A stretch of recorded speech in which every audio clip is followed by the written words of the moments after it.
What is up, party people? All right, we're gonna make this pretty fun day. I don't know why. Hang on 1 second. Get this over here. Move this. All right, we're good to go.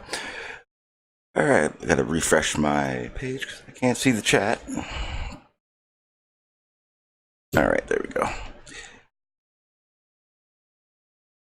And that is much better.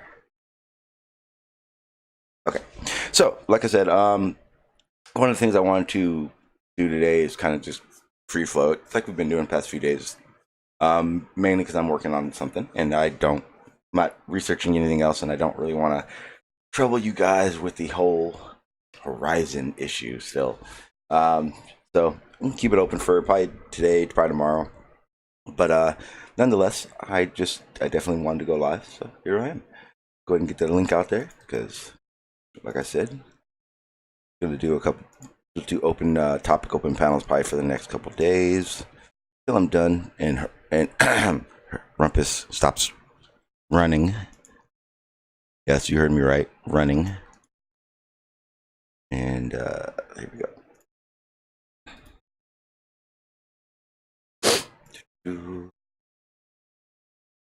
All right, links out there. Let's see what's going on for today. One of the things I wanted to definitely go over is, I guess, the conference. Not very much is coming from it. I watched quite a few of the uploads that are coming from Flat Earth. It's not really coming of anything. You would think that these conferences would be a place where they'd start bringing out, showing everyone the things that we know it's flat because, but it's not happening. It just seems like a regular meetup, not much of a conference. Let's see, my watch page is all uneven. It's not working right. Hang on 1 second. There we go. All right. See. And so everyone knows what I'm talking about. When it comes to what I've been working on, I'll go ahead and show you guys a few of the things that I am working on after I do this and this and that. Like I said, I've been working on a few of the ideas of, just ways of explaining how we know the horizon is in a fixed location. And also part of this will be going along with the whole conversation of blooming and everything, because I know Ranty, I think, just did a stream where he was showing how looming isn't real or something, which is complete crap. But we'll see what happens from there. Let me 1 second. I'm gonna go find something in this pile of files so everyone gets in here. All right, okay. So let me see. Okay, so things are already there. So kind of one of the things I want to talk about also was last night on Jose's conversation was about, damn it, hang on 1 sec. There would be no point for anyone coming in the meetup, seeing how no one can even. All right, now the meetup link works. May not have worked a second ago, but now it does. Okay, so one of the things that I do remember that they were talking about on Jose's was I'm trying to mic to work. Oh, I know why everything seems out of place. I said what's up to nobody yet. What's up, 44? What's up, Marty? How you doing, sir? What's up, Phil Blacka? What's up, Crash? What's up, Gary? Two names I get. Sean, Wolf. What's up, Lori? What's up, they and them? What's up, they lie, Ohio? What's up, Solo? And I think at the top of the list, that will be it for now. If I missed your name, oh well, I'm sorry. What's up, Sean? I see you out there, man. All right, so again, like I said, what's up, DK? What I'm seeing at the, ooh, what's up? I didn't even see you there. What's up, Chris? What's up, Chris? How you doing, sir? Not much, man. Just hanging out. Yes, so far. Yeah, talk one more time. I'm trying to get my mic. There it goes. Perfect. Have you been actually to the conference? You said you were there, right? Before? Yeah. I went back today for a little bit longer. Hung out with some folks. What's it like? Like I said, I don't think I'll ever go to one. I don't think I have a reason to. Yeah, well, it was good energy, man. It was fun. And like I said, I didn't buy an official ticket. I just went in, hung out in the lobby, kind of the area, with all the merchandise set up and all the swag. So I met most of the top flat earthers. The only person I didn't meet was, I think, Dave Weiss and Jaron. I met Bob from Years. I met, who else? D Marble, Nathan Thompson, Travis, A Plain Truth, a couple others maybe, Karen B. So it was really cool. It was fun. It's too bad that most of the ballers had to get kicked out for just being misbehaving. I'm not gonna lie. The quote unquote ballers that went out there, I think were the last ones anyone would want to be there. Like I think I was saying this before. Like there's a difference between wanting to go out there and meet the people you hear online and all that kind of stuff, and Right. then be the ones that are antagonizing something to happen and then going there. It's two different stories. And honestly, I don't think like Team Skeptic and all them. I think they all are there for something to happen, and that's to me isn't good. That's the sense I got. So to be honest, I wasn't. So I think I heard Team Skeptic and MC2 went Wednesday, and I don't really have a lot of info about that. No one was really talking about them. Thursday was the M Stone incident, and then Friday, like today, apparently George. I think it was this morning. George was eating, and like Nathan Thompson was kind of over, like kind of being a nuisance, kind of annoying him. And he had his camera out and he was filming George eating.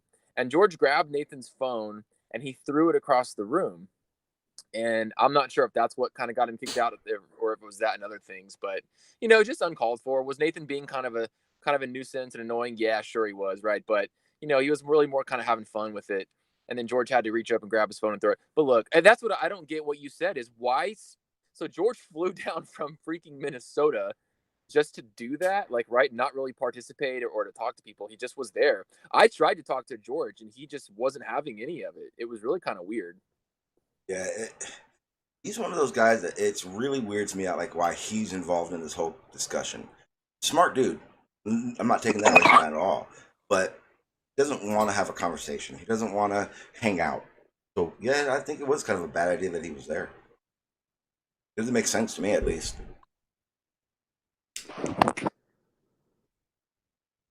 But I had a good time. It was cool. That's cool.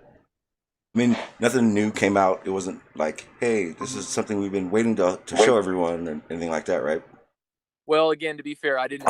Yeah. Presentation because it did require a badge, and someone tried to sneak me in. I won't say who, and I was like, nah, it's all good. I don't want to take advantage. Kind of the area I was already in, I kind of wasn't supposed to be in, so I was hanging out there. But I didn't want to take it any further than that. But listen, I would have loved to have met you and people like Toady or anyone who wanted to come down and just have fun and hang out and talk. But like M. Stone was clearly just there to cause trouble. George, I don't really understand why he was there. He didn't really seem. I'm not kidding. When I was there, saw him, he wasn't talking to anybody. And when I met him, I took his picture. I did a selfie, or I think someone took it actually. Either way. And I was like smiling and having fun, and he was just like kind of there, just kind of annoyed. And then he goes, "Oh, that'll be after the picture." He goes, "That'll be $5." And I'm like, "Oh, you're joking, right?" And he's like, "No, $5." And I was like, "Okay, no thanks." And then he said something weird about like the picture stole his soul. I guess he's part Native American and he's got some beliefs about that. But I don't. I see again. I don't know if he was joking or not. But yeah. After that, I didn't talk to him. He didn't. He just wasn't interested. So, and then there were some issues, but. I don't know. Yeah. If it's not just a hey, what's up, face to a voice type situation, there's no good reason there. You don't go to you don't go to a flat Earth conference to show that they're all wrong. It's not going to happen. What do you think they're going to let you on the stage, George? Yeah. Well, listen, I thought it was interesting. So there was a guy there, Dr. Danny Faulkner. I'm sure you've heard of him lately. Yep. He just came out with this, I guess, an anti-flat Earth book or whatever you want to call it, debunker book. And I talked to him and I pulled him aside, and actually Plain Truth Travis was there with me. He kind of gave me the tour, and I saw Dr. Faulkner and I was like, oh, let's go talk to him. And he's like, okay. So we went up to him, and I was just questioning him like, hey, well, like, so what is your role here? Like, what do you see? What's the benefit of you coming, or what are you getting out of all this? And he's like, well, for me, it's just research and just understanding, what's going on and the latest sort of to these discussions. And he said it's not, it's a lot of material to cover, whether you're trying to debunk it or prove it or whatever, right? He said so. He said he'd been to all of the U.S. Conferences, which I didn't know. He went to the one in Denver, and then I don't know where the other one was, but I guess there was a third one somewhere. So this was the third one he's been to, and he's like taking notes and all that stuff. And I asked him, I had a couple questions for him, and one of them was, there's these flat earthers that want to debate you. Are you up for that? And he said he was not. He said no. He says I'm not really. I don't want to do that. And not only that, I asked if I could video just the few quick questions, the back and forth Travis and I were having, and he said no to that too. So unfortunately, I don't have any of that on video. But Yeah. No worries. Yeah, it always worries me when there's certain people that go there. Like I said, I'm not. I thought maybe I'd be in that area, but if I had been in Texas, I probably would have gone. But it definitely would have been completely different compared to yeah, Stone like and all them. listen, I wouldn't show up to not that you guys would have one, but a pro globe conference and just act a jackass. You know what I'm saying? Like I just wouldn't do that. Yeah. And there's no point to it. It's a waste of time. If you've already acted like a jackass prior to it, yeah, don't expect to be kicked out of it when they know who you are, and that's just what it is. George, Right. I'm surprised they let George in to get a ticket. Well, he did get a ticket, to be honest. According to everyone I talked to today. So I don't know if he got a refund or not, or if they just said, "Listen, you got what you got what you deserved, and we're not giving you your money back." I don't know. Yeah, that's why being a dick gets limits your abilities to do stuff, as far as I'm concerned. But yeah, it happens. But yeah, what yesterday on on Jose's, because I wanted to answer someone in the chat. GPS was saying that he was asking you how MC Toon was being an asshole or something, but I don't think you didn't say that at all. I don't think you even mentioned No, MC Toon. no, I didn't. All I said was MC Tune. I heard was there on Wednesday, but the conference didn't technically start until Thursday. So I didn't show up until Thursday yesterday. So I did not see or meet MC Tune or hear any stories about him or Team Skeptic, who both apparently showed up on Wednesday. I'm in the chat too. My bad. I did hear they got kicked out though. Again, I'm not saying that they did anything. I really don't know, to be honest. So Yeah, well, it happens. Yeah, well, gotta beat that one to death already. Anyway, we already know what to expect when those guys are out there. So Chris, I have a question. Yo. Did you see Ranty's last night? And he was talking about how looming isn't real. No, he didn't say looming isn't real. He said it's a different phenomenon than some people believe. I think is what he was saying. But isn't it exactly what we think it is? It's the light project, the light coming to our eyes from somewhere we can't see, basically. Well, in his example, you could see the object, right? So you saw the object, and then you saw what he called the looming of the object, which is basically looked like just kind of a doubling effect, a doubling up of the object. But what would you consider looming though? I mean, that's as good of a guess as I've got. What he showed. It is an actual phenomenon, but it's. Huh? I think the question is, can you see that without seeing the original object? Right. I think that's the question. Yeah. Maybe. So honestly, I didn't watch his whole video. I just saw a snippet of it, so I don't know what other arguments he was making. Okay, so it would be kind of unfair to ask you to explain it all. Tell us what's going on, Chris. Do it now. Yeah, Um, I do have a beef with something you said the other day in a chat. I think I was just maybe listening, and there was a picture you had up of, and it said like A. I think it said A and B. oh, was it the looming one? Well, it was what you called looming. Okay. See, now that I disagreed with, and I have an alternative explanation for that one. Okay. Let me try and find it so we talk Yeah, about the same thing. and unfortunately, I'm probably gonna have to go in a couple of minutes. I'm picking my kids up. Sometimes I join when I've got like a 10 or 15 minute window. No, no, yeah, I know. I'm not. I don't question that at all, Chris. Sean, It's been the same thing for a minute now, so I know.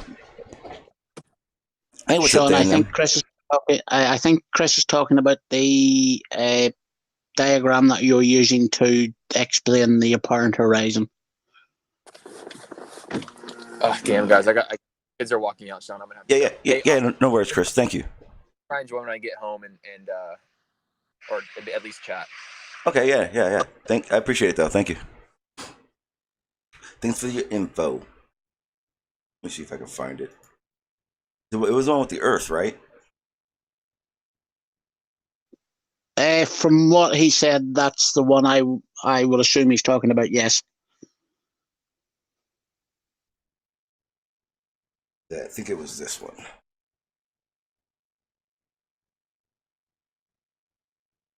This wonderful display of artistry that I did.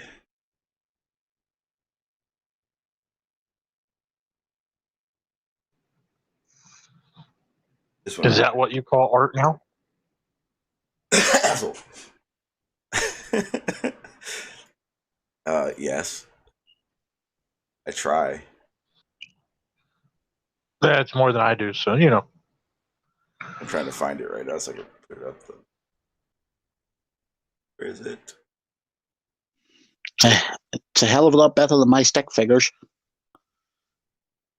There it is. Oh, no, that's not. Oh, there it is. All right, we'll use this one. But stick figures can be wrapped in bacon and thrown on the grill. It is perfect. All right. If this is the one he's talking about, yes, it is a crappy ass rendition or example, but it sets the point perfectly. Of what looming is. It's the light being scattered up and our eyes and our visibility being able to see it. Which is also why in these situations, there's very little resolution in these. Any of them you'll ever see. Am I wrong? What you mean? We should be able to see a man standing upside down on Australia on a diagram that size? Yes.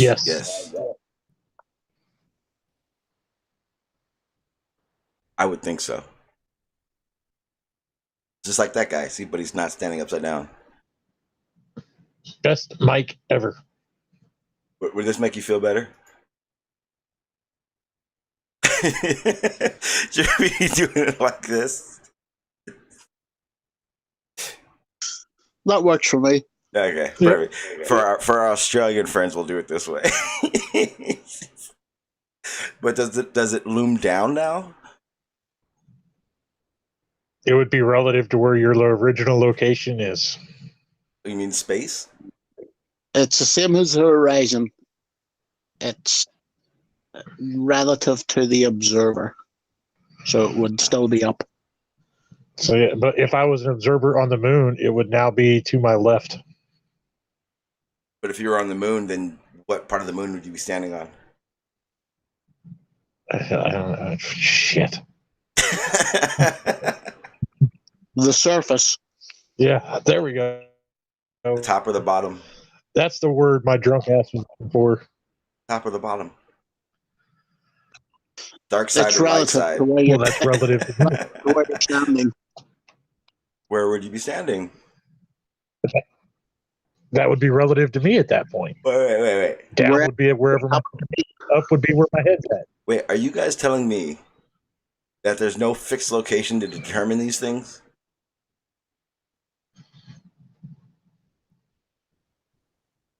Define a fixed location. A stationary, non-moving spot. Yes, but it's only fixed as long as you're standing there. Yeah, oh. Okay, just checking. So you're telling me that none of the things we're looking at are fixed. It's our position that we get to.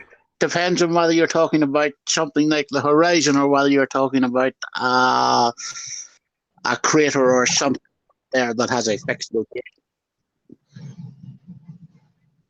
But would a crater have a fixed location?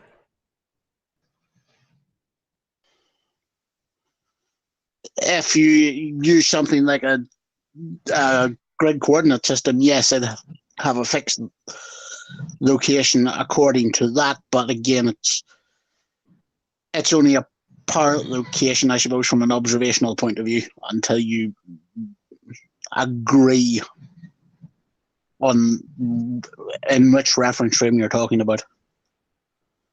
Okay, so what if we're looking at something like this? So if it's an example, I'm going to use it as an example. Hang on. I'm going to make it so you guys be able to see it. Crisis, do you think this is Sean trying to get payback over the Bacon conspiracy? You know.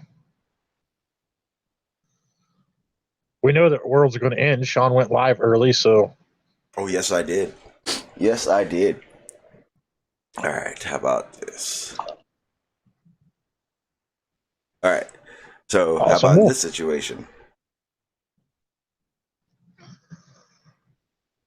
Is the horizon have it's a fixed a location? Well, since we're talking reference frames.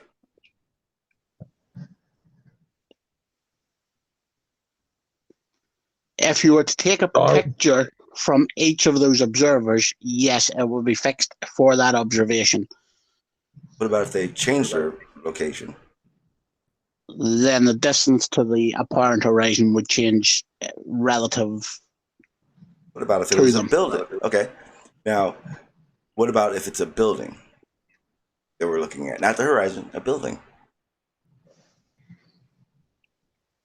The building has a fixed location, but as to whether you'll see it or not will depend on your location at the time. Like that. So the observers, they change locations, but the building doesn't. Right. That would make the building a fixed location. Yes. And the observers can see a certain amount from a certain location. But see, that was where the whole conversation with Rumpus and all them started, because the difference between the two is the same thing as saying the geometric horizon is a fixed location, because you have to take out atmospheric conditions to make that assumption. Again, I think this goes back to getting into the semantics of words and stuff.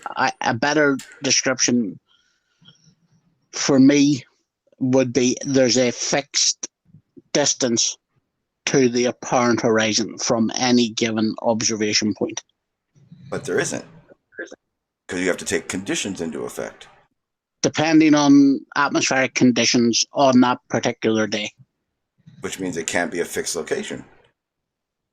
I didn't say fixed location. No, yeah. I know. I'm just saying that's why it can't be a fixed location.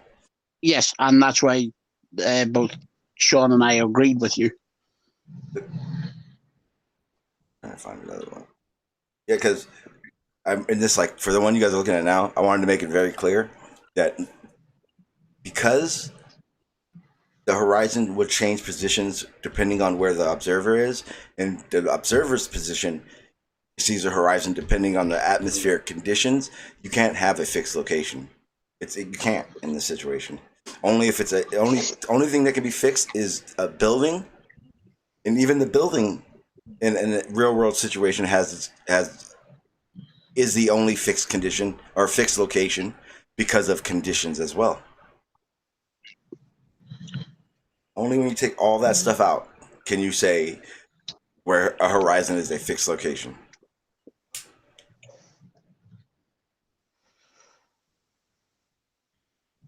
Yes. All right, so we're all in agreement. I wish Rumpus would come on and stop being a little girl about it.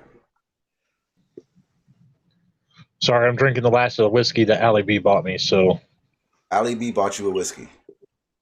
Allie B bought me a lot of whiskey. Wow. Is there a reason? He was asking me what I was doing the other day on his stream. I said I'm splitting wood for the shop because it dropped and it was snowing outside. So I said I know what it's like to be cold. Then asked for my PayPal and sent me $50. Oh, you and Allie B are becoming friends. That's so cute. Smart ass.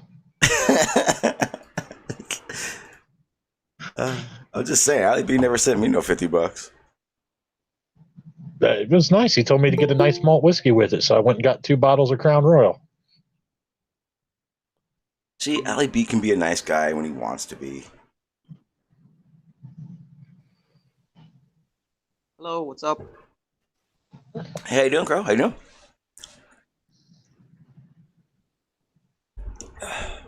Anything going on, guy? Also building you another truck, Sean. What? I'm also building you another truck. What model? I haven't put a body on it yet, so what do you want? See, I was looking at that one because I was thinking, of the old Broncos, the 70s, 73 Bronco. That would be,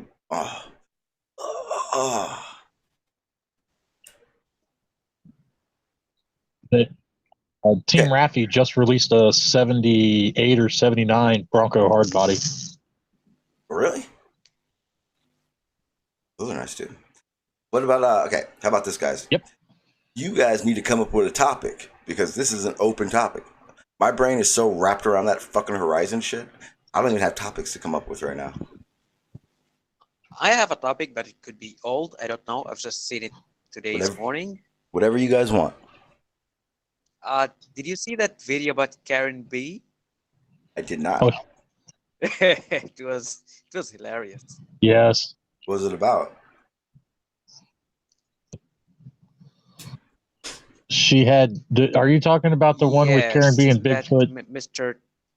What? I can't remember his name. Ooh, I remembered what I want. See, Crow, you helped me out because I wanted to actually talk about Bigfoot today too. I just had forgotten. Basically, he just went to harass some Glober. He was there just minding his business. He was just sitting alone. And she went there and started to harass him. But he was so cool. Oh, really? That was M. Stone. We talked to him it was last night. Yeah, I was going to go on. I went on Discord to see if he was there, but he wasn't there. I was going to try to get him on earlier, just like one-on-one to find out what happened. It's really... Nathan tried to get him for assault charges. Oh, did he? What? So we saw the video where Karen B was doing her thing, right? Yes. After that video, Nathan came over and was running his mouth to him, and M. Stone got up and did the DiNozzo slap on the back of his head and knocked his hat off. Oh, I didn't see that. Would love to see. That's when Chris Berry asked me yesterday. He said, I said, I would have done more than that if somebody would have fucking did what Nathan did to me. I would have knocked him on his ass. Chris Berry's like, you need jail time. He's like, it sounds like you need to do 3 to 5. I said, I've already done 10 to 15. 3 to 5 is a cakewalk.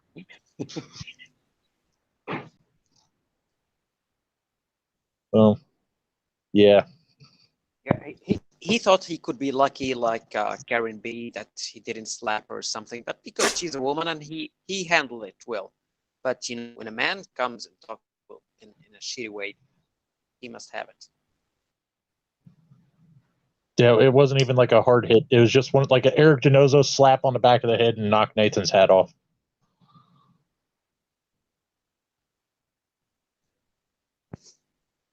Let's see. I'm trying to see if M. Stone's in the Discord right now.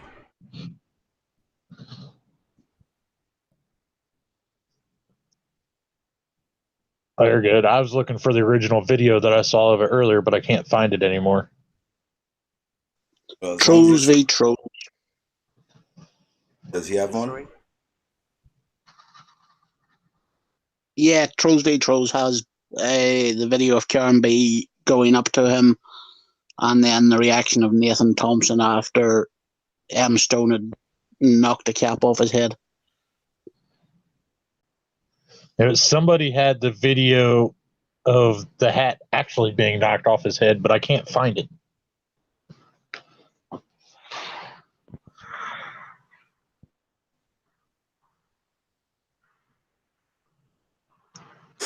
I was on Jeranism's live stream earlier, and they asked me why I don't go to the convention. I said, because if I'm going to spend $250 to get in somewhere, I'm going to a motorcycle rally where I have free booze. Were they even serving alcohol there? At the hotel bar.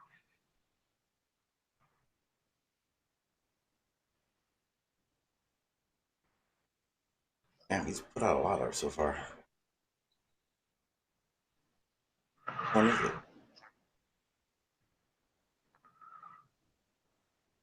Did you guys see the video of Nathan speaking to mostly empty chairs? Yeah, they saw that one yesterday. I don't know which one it is. I think I see the one with George. Oh yeah, With George. If I think George when Nathan was talking to me while my dinner was getting cold, I probably would have smacked Nathan. All right, hang on, give me a second, guys, and I'll make sure you guys can hear it.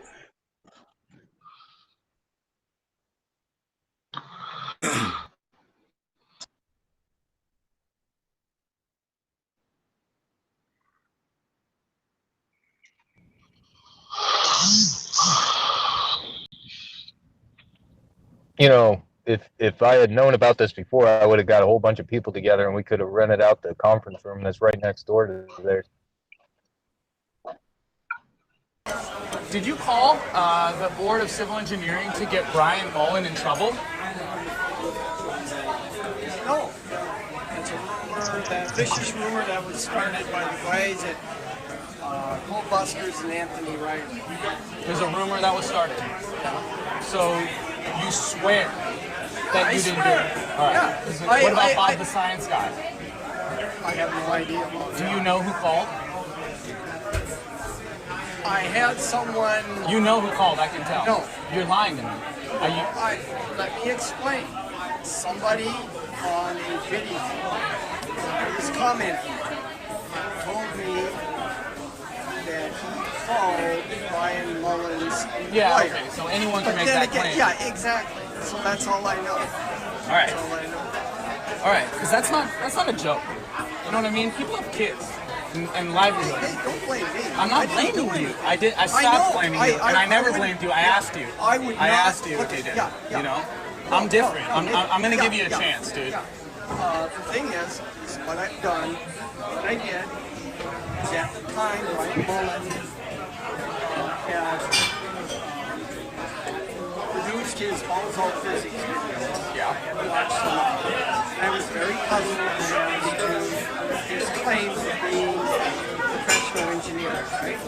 So I called up the offices in Florida of registration and spoke with the secretary there, who answered the phone, is how to navigate through the website to check to see if he's a real civil engineer. If he was a real licensed civil engineer, and if he was, you know, what the licensing status was.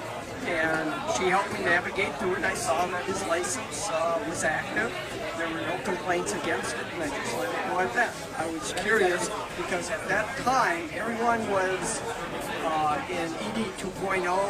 At that time, this was prior to this. It was called Earth Discussions 2.0, where a lot of the guys were a couple of years ago.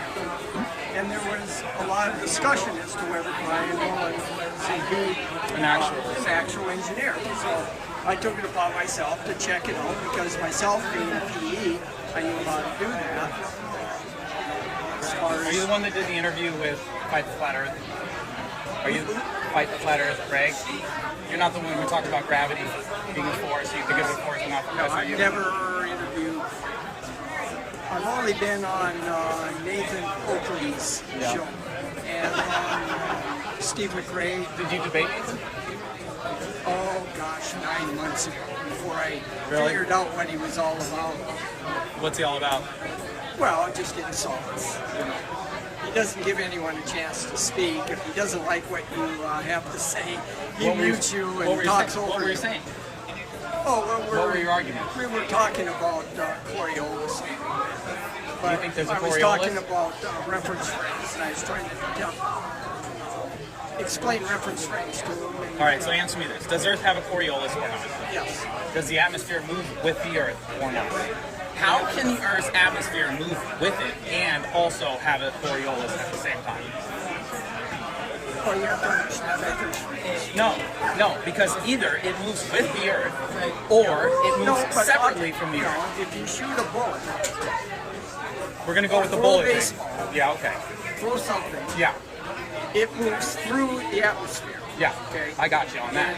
Yeah. And the atmosphere is not moving separately from the Earth. No, No, so there Well- is no Coriolis, George. no, it's not moving separately of the Earth. It's moving with the Earth. Okay, so there is no Coriolis. No, there is. Like How if you is it throw, moving? I'm just trying to tell you, if you throw, say, a baseball, it's moving in a straight line through the atmosphere. But the atmosphere and the Earth are rotating. Yes. That creates two reference frames. That would just be one reference frame, No, George. it's two reference frames. If the Earth, Coriolis is defined as the atmosphere moving separately from the Earth. Well, would you Coriolis- define Coriolis for the... Coriolis is defined as a cross product of a velocity with the rotational omega, with the angular velocity crossed with a straight line. Okay, so when a hot air balloon goes up in the air, does the Earth rotate under it, yes or no? For the most part, Take as no, much time as you need, George. For the most part, no. Because No, it doesn't. No, you're right, it doesn't. So, No, just me. so George, if the Earth doesn't rotate under hot air balloons, then there is no Coriolis. Hot air balloon is treated differently than a bullet. With a bullet, you're in a linear trajectory. Say this is the Earth. Okay? So Earth moves under bullets, but not hot air balloons. No, it moves under both. But the thing is, a hot air You balloon. just told me a hot air balloon doesn't have Earth move under it, George. No. Look, I don't want to interrupt your meal. Are you a flat earther? No, he believes in Coriolis, but thinks it's a rotating Earth with a rotating I'll tell atmosphere. you what, guys. Let me finish. Yeah, it's all Let's right. pick up in a half an hour. I'm speaking tomorrow morning about rotating Earth, rotating atmosphere. George, thanks for your time. I wanted to clear the air on that. Well, we haven't cleared the air. Well, you answered about Brian, and that's what I wanted to talk about. But I'll cover the Coriolis that George believes in tomorrow. You know, Nathan, the thing I wish would happen, I think Brian Mullen owes it to the flat earthers to tell them what really happened. Okay? Yeah, and I agree. He should say his side of the story. Because I don't understand. My suspicion I agree. is what may have happened is that a client for the firm that he works for may have seen one of his Bosalt physics series Yeah, all right. and said, question.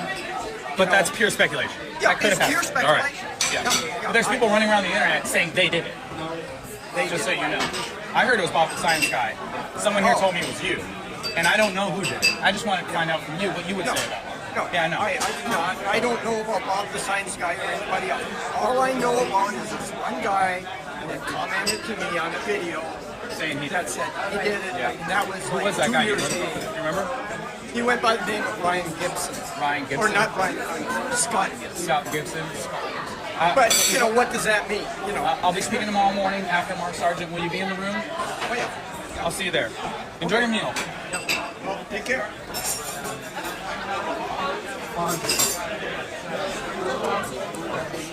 Let me end this video real quick. I love you guys. Thank you for watching. Do me 2 favors, guys. 2 favors. Share the video with whoever's involved. That was interesting. That guy's like a douchebag. That's the guy. I'll tell you in a second.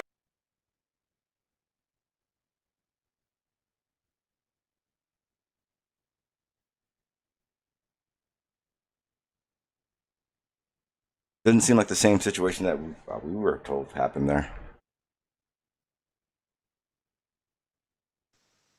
I believe the altercation happened hours after that one. Ah, okay.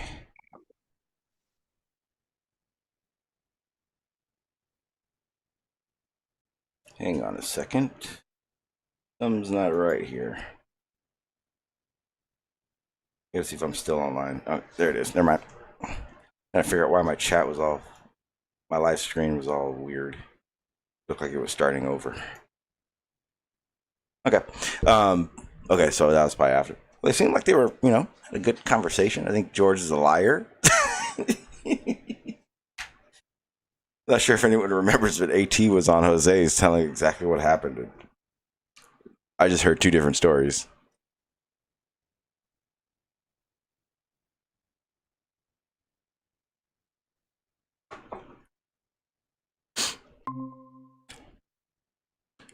Don't be afraid to unmute yourselves.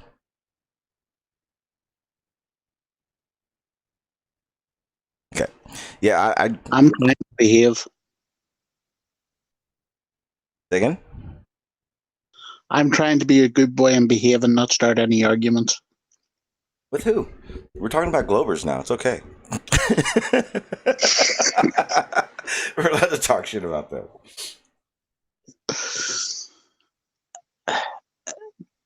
I think the problem with George is that it's okay. You're allowed to on this one. This will be a gossip show.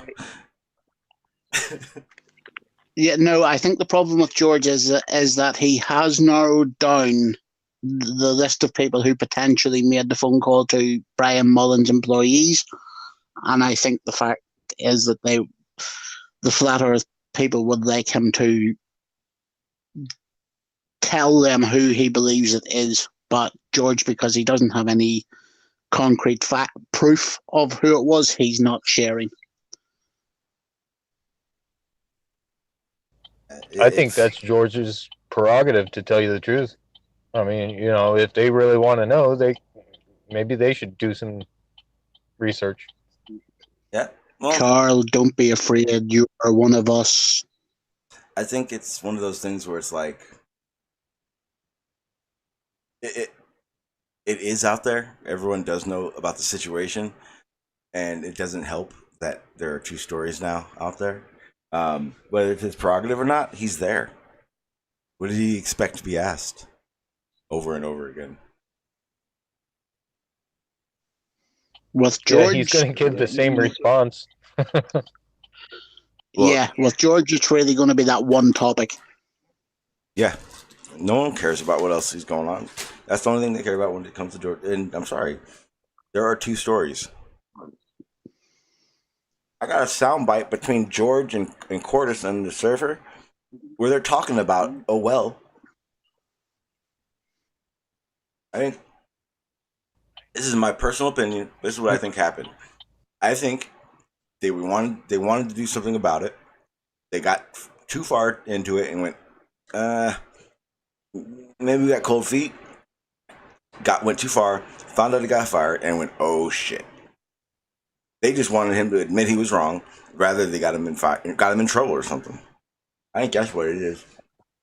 No, he never got fired. He's still working at the same company, and from what I last heard was he's had a promotion within the same company since.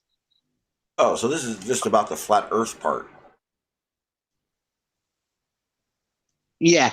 Again, I think it's some people not getting all parts of the story along the way is where all the confusion's coming in.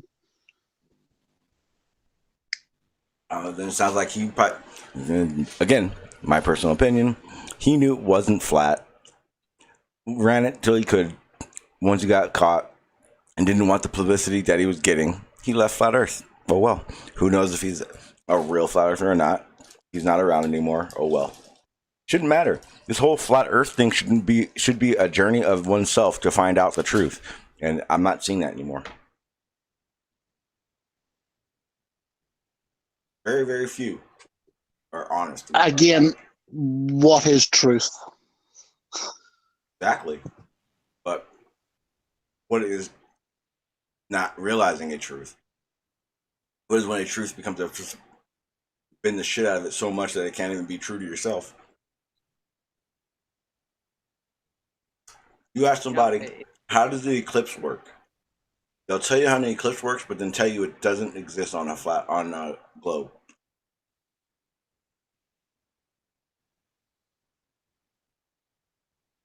That's the thing that really got to me. Go ahead, you Crow. remind me of someone called Mike Ball. Mike who? Mike Ball, Ball. Okay. I don't think I've heard of him. Yeah, he usually works with Mr. Thrive and Survive, and actually I put him in a list recently. I call it my flat Earth heroes, and they are not known. One of them is called Heath Carmody, and he works with ray tracers and make refraction simulation, and to me, I see him that he's kind of like the rumpus of the flat Earth, and it's really good. So there's really smart guys who do a lot of things, but they are not well known, and it's really confusing me how they are so smart like this, and they're still flat Earthers. So when you say there's no search for truth, I think it is, but I don't know what's wrong because it's just confusing. I wish you could see that video and try to reach for those guys, and yeah, maybe it could be useful. Yeah, I'll look into it. But yeah, Steve Bull I'll look into it.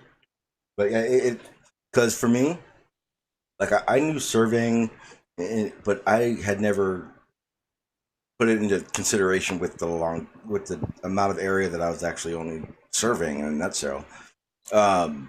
Once I started looking into started watching Jesse Kozlowski's uploads and him explaining different aspects of surveying that I didn't know about, things become harder to correlate to be flat still.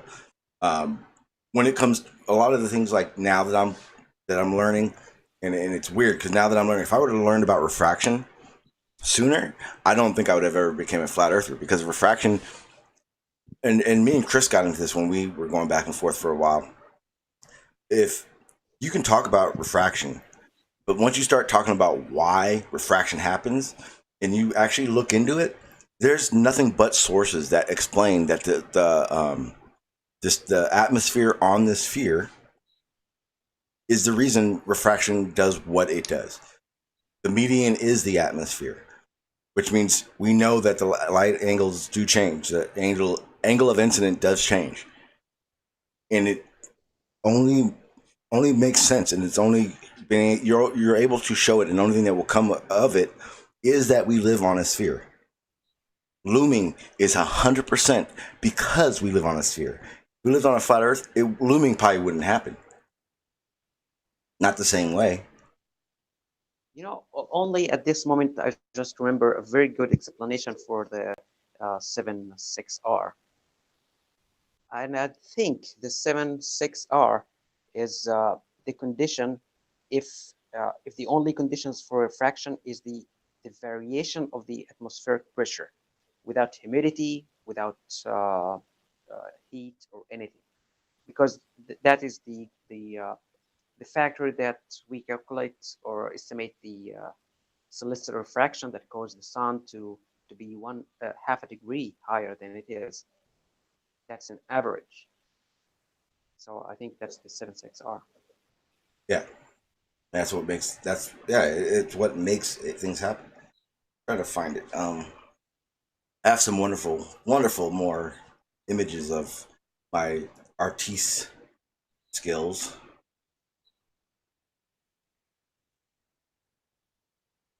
Find it.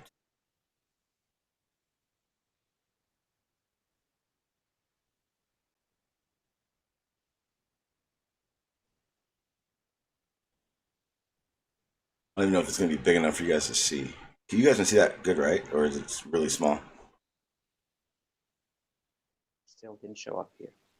Yeah, it's fine from here, and I'm looking at it on a phone. Okay, Yeah, cool. see? All right, perfect.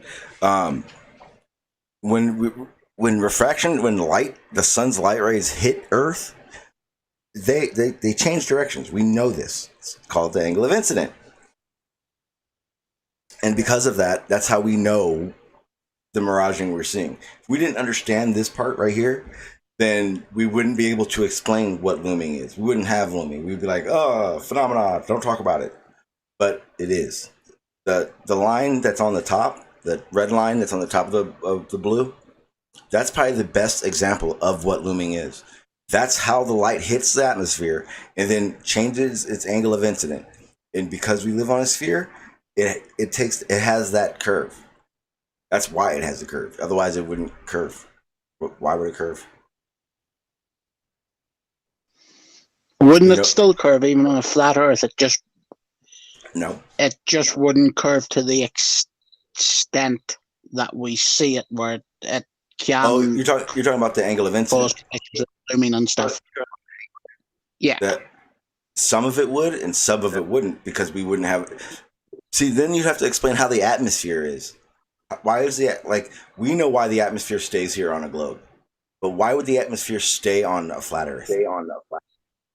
I'm not even making the case for that there. I'm just talking purely about the amount that the light would deviate through the atmosphere as it's traveling if it was on top of a flat plane.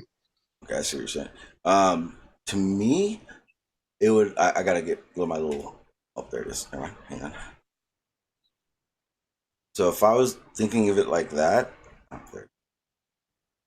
I would think it'd be like this. So it's your flat Earth, your sun, the light rays. Some of them may change, but for the most part, unless it hits the median. So, hang on. See, I don't even know how that would be.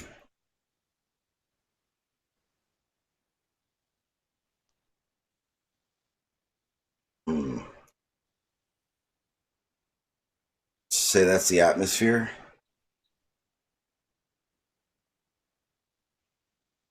So, hit here. I mean, it would, I think, maybe do something like that at best. Wouldn't it still curve down towards the flat plane? No, it would curve up. I think it would curve up everywhere. And the reason we get miraging is when the angle isn't so drastic or the light is coming to us that way. Yeah, but after that initial, so after it passes into different density of medium, it would still eventually curve back down to the surface. So you'd see the object still raised up, but it wouldn't be to the same extent that we do on a globe. Yeah, so everything would be less drastic, you're saying? Yeah. But then how would you get how would looming happen at all? Because again, I'm assuming, if I can word this right, it's still the localized difference in the density and humidities and stuff that would cause less of a deviation in the light path. But remember, it's the angle of incident is due to the median and its shape. So if the shape it's making it curve, and their atmosphere is shaped because of the Earth, not the atmosphere shaped differently. So, that's why I'm saying that the effects, you wouldn't see them anywhere near as far away as we do on a globe. It would be you'd have to be a lot closer to see the effects of miraging and stuff if it was on a flat plane. Yeah, like our atmosphere would be probably a lot lower like that. We wouldn't have all the atmosphere we have if it was on a flat. Because again, I don't even know how that's the question I've never heard or asked. What is the atmosphere? What is it like? How does it stay there? See, now that I'm thinking about it, if there's no gravity. I can answer that. Go ahead. Yeah, there's some effect like gravity, like as I said before, maybe centrifugal force, and the ice wall at the edge of the Earth is maybe 100 kilometers, and that would contain the air that we want. Just like the experiment done by Big Blue, when he made a pipe and the gas stayed in the pipe. So you're saying it'd be like this? Yeah, there's walls at the sides, and the atmosphere is just stuck in between.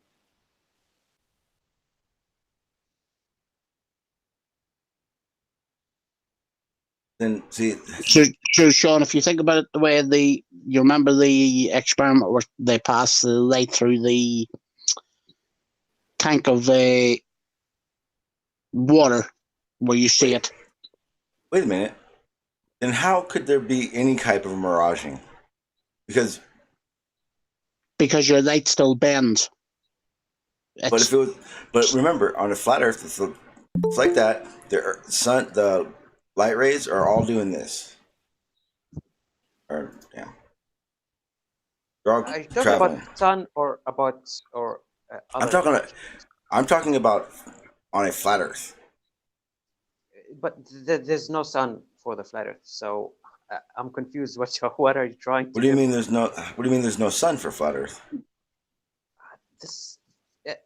There's no sun. I don't understand how there's a sun that works for the flat Earth.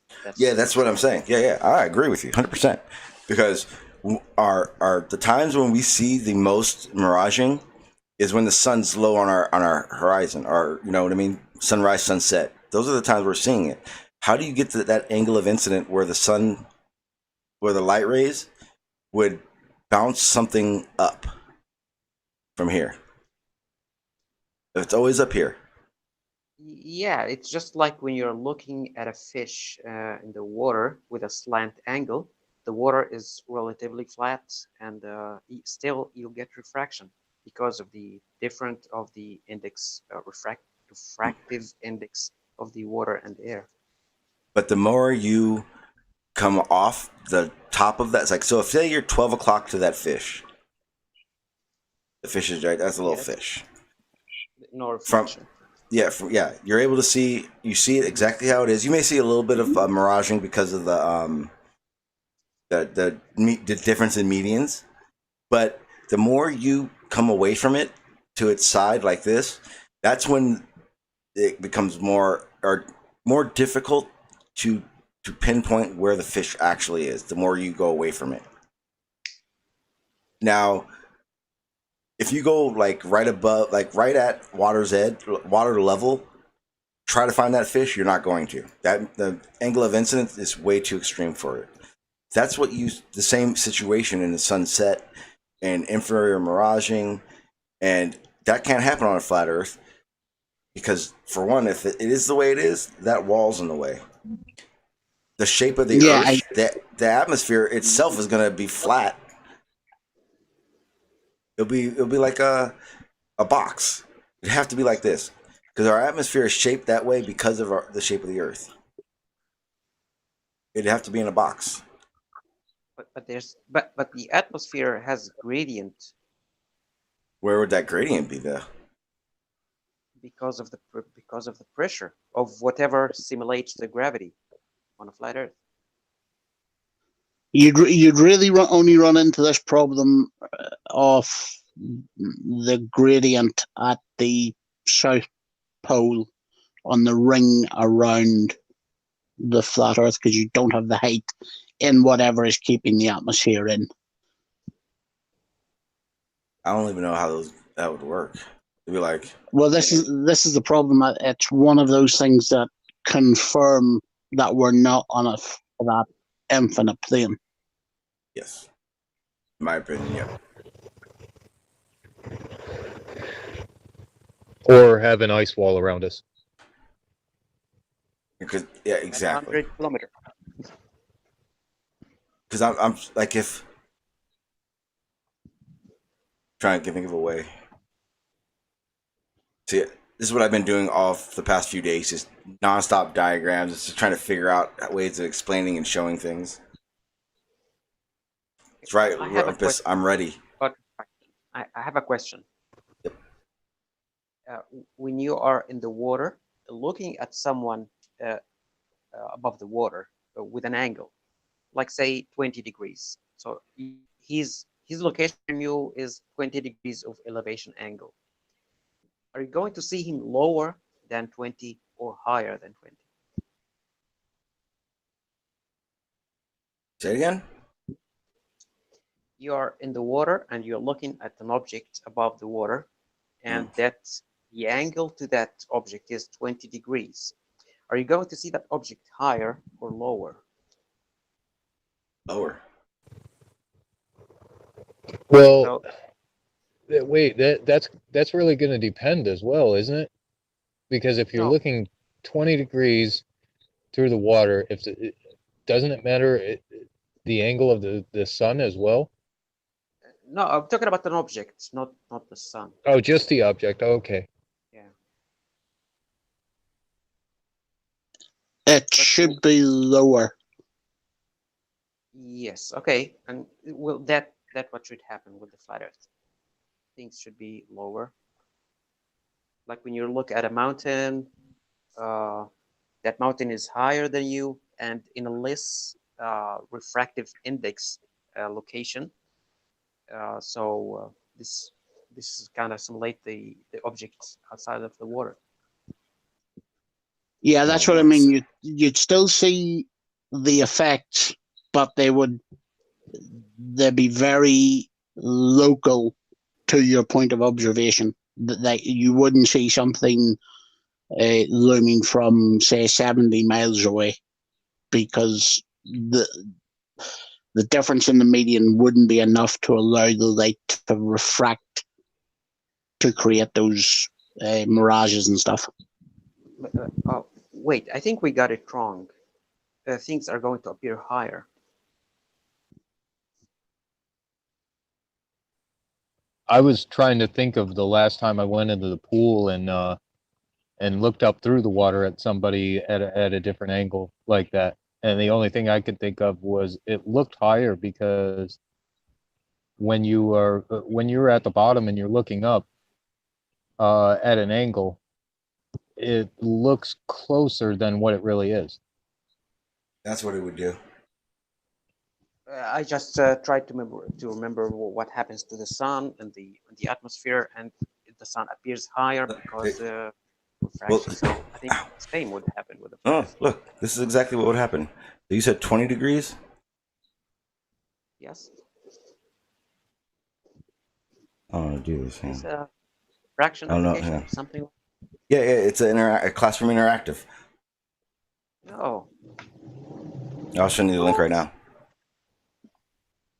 Put the link in the chat. So is that saying that if we're observing at 20 degrees, we get This is at total 60. internal refraction? Oh, 60. Yeah, I'm trying to see if I can get this to move. Hang on. Oh, there it goes. Can you make the refractive index? Can you change it for those two mediums? Yep. Okay. So make them a bit close to each other, not like water and air. you mean like this? I can't see the numbers, but if one is like 0.99, make the other 0.9. Oh, let me see if I can. I don't know if I can change those. No, it's under standard. Oh, okay. Yeah. Try to 40 degrees rather than 20. Yeah, because 20 is almost looking almost, yeah. So you go 6 plus 60. Yeah. So yeah, it's going to be. Why am I at 40? All right, you said 40, yeah. So from say 30, see what it does. Because at 20, I think it was a straight shot. Yeah, see, it's not going to change anything. From 30, from basically at 20 did the same thing. So if you're looking at 20, you're gonna see straight through. You're not gonna see much miraging. This is 70. I mean, okay, my bad. But this is very steep. This may not cause refraction. So make it 45. Now this is mirroring. Now I'm at 45. Yeah, see, it's not going to do anything. Put it on 40. And I can get closer too. There it goes. See, there's a little bit of mirroring. Yeah. So yeah. So you see, we'll see things higher. Yeah. Okay. Yeah, we can change it. Do anything into oil. It's not going to do it. Oil is straight out. Not going to have a change angle of incident the same.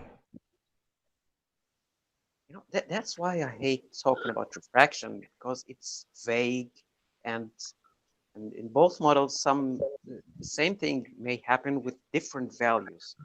Yeah.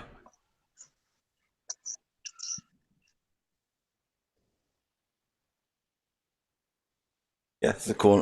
Yeah, I put the link into the website for this. It's actually, I have a bunch of these if anyone wants them. I got it. That's one of the better ones. There's so many damn interactive things you can do with this from this site. Like all these have interactive programs you can go with them, Yeah. and they're all free. I used this site before to do some gravity force calculations, because I wanted to measure what's the attraction force between two Boeing 747 in space, and it was like very, very small. Yeah, there's a lot of stuff in this. I spent probably 3 days just playing with these things. Here's that they're fun ones.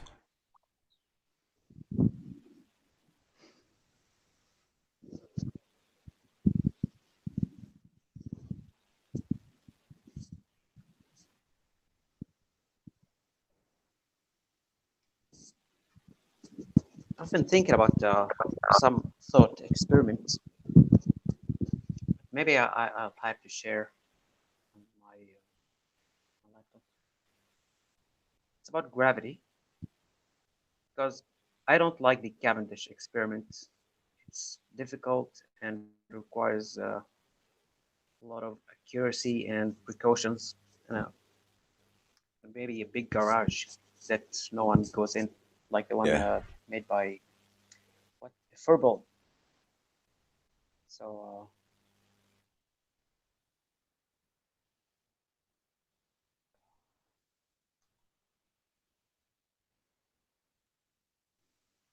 Sean, do you want to know what would be really useful? If you could put all those links into one of your channels on your Discord.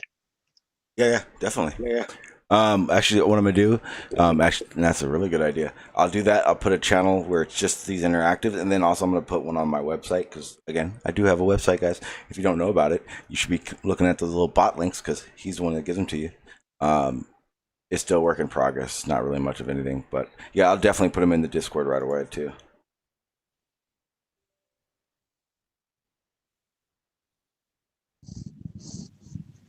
Yeah, but I mean, most of the stuff that I started learning and understanding came from these interactives. I mean, I have so many of them, it's ridiculous. I mean, pretty much all these are interactives for the most part.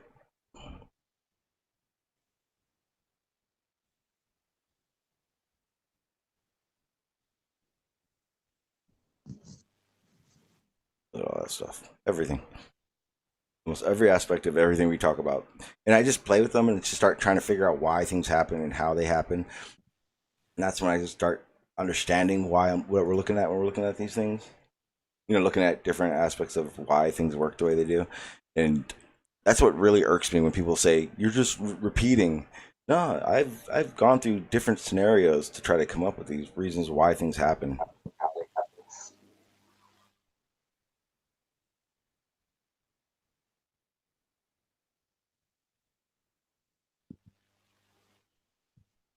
Random ones. Yep, it's fun. That's what I do on my spare time. do you have the Meet link on YouTube? Because I lost it. It's way up in the chat. Yeah, I'll put it. You want it in the chat or in here? Yeah, I just want to log in from my laptop. Oh, okay. Just Ted Dinky in the chat. Dinky, thank you very much for the link you posted on Terry's server earlier about the algorithm for removing water from the underwater photographs. Wait, so there actually is possible to do that now? It is indeed. I will get the link for the video and I will put it in the back chat now in a second. Oh, cool.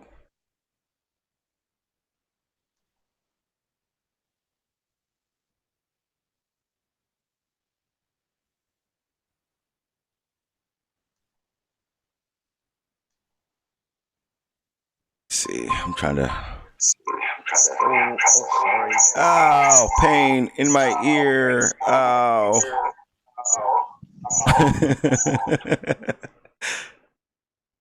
that was painful.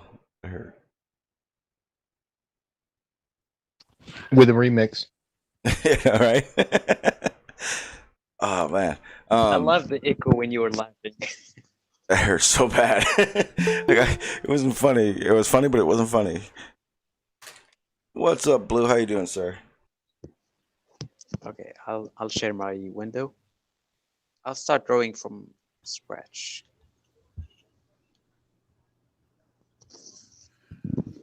Doing good, Sean. How you doing? Pretty good. Pretty good.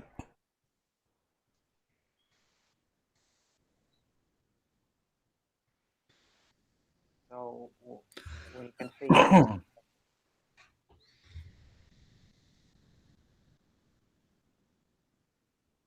You see what I'm doing? Yeah, we see it. Okay, so these are two pulleys. Okay, and this is supposed to be a wire.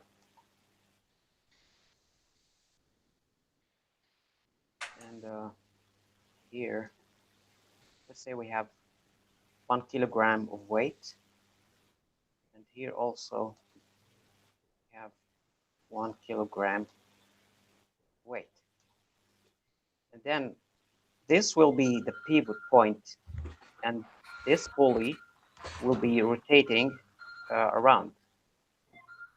You get the idea? Like so. I don't know how to do it in this damn thing.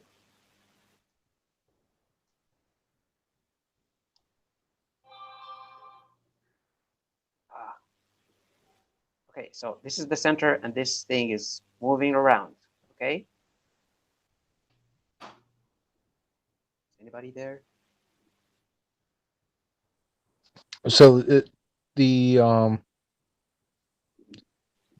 one on the left is stationary.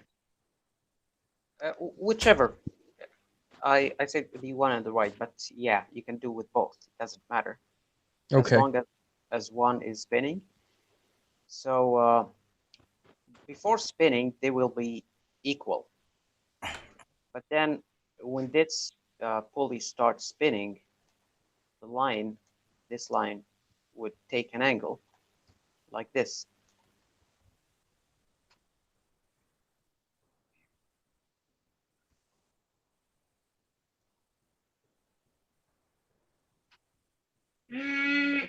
So if this angle, if this angle becomes 45, you can add here about 400 grams, or you'll need to add here 400 grams in order to make them balance. And if you calculate, now this will be the radius of the spinning from here to here. It's not anymore this radius. So the point is, both of them are experiencing 9.8 downward acceleration. But when this one goes to that angle at 45, it means that there is also 9.8 outward acceleration. And the combination of both acceleration would be like 1.4, I think.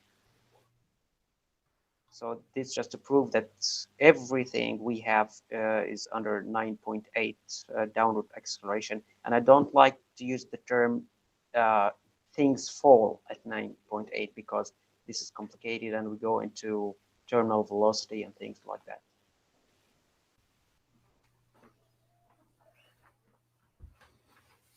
I see. I was listening. I was smoking a bowl, so I didn't want everyone to like.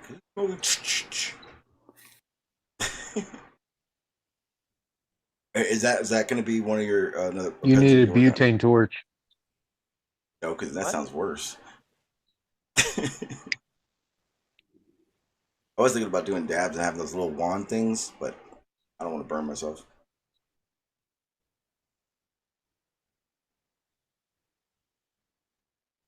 Now, I thought about doing this experiment with a tank of water Mhm. and a pong ball. And the measurement would be the buoyancy of the ping pong ball, and it will increase when this tank is rotating. That ping ball would want to go up more. Okay, yeah, I see. Yeah, because the Could you do water that on a? pressure Could you do that on a smaller scale? Like say, I think it. because you're talking about using like a tank of water, right? Yeah, just a bucket of water, Okay, and small water, bucket. or even smaller.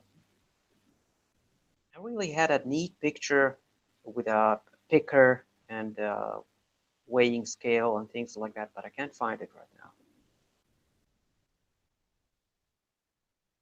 I want to start doing more experiments like that, but I'm limited on my space as well. Yeah, the problem with the experience, you need tools and place.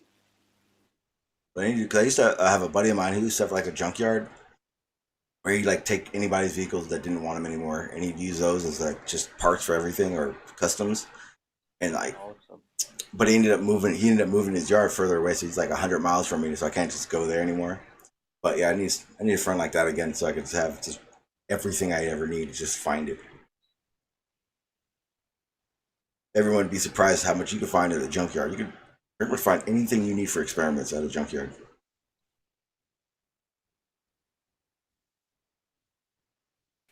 You can build a car in a junkyard. You can. I've watched my buddy do it with 100 different cars. He built something. It was fucking crazy. It wasn't street legal, but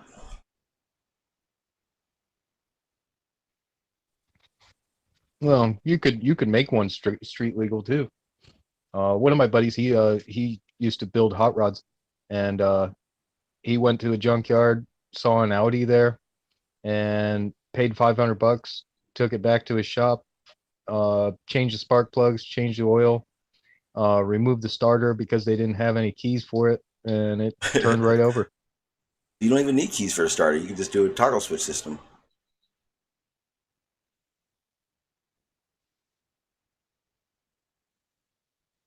I've had to do that on my Jeep. It wasn't really street legal because it was an old rally car. It wasn't even registered in the U.S. It was from Germany. That'd cost a boatload too. Yeah, it had the roll cages in it and everything. It was awesome. Yeah, I gotta get some drink. We're right back.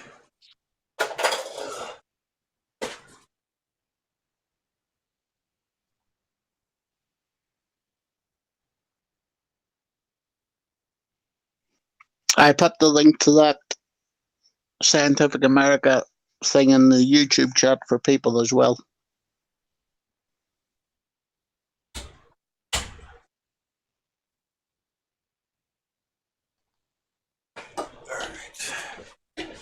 Is that fan like? Can you guys hear that fan? It's like blasting everybody. Nope. Nope. All right, Coming across to me. because it's hot in here. No, it's not a beer. It's Are a you sure? yeah. It's an Ocean Spray pink cranberry drink. It's weird. It's cranberry juice in a can, and it's carbonated, but it's not carbonated. Sounds a little gay. Just saying. I,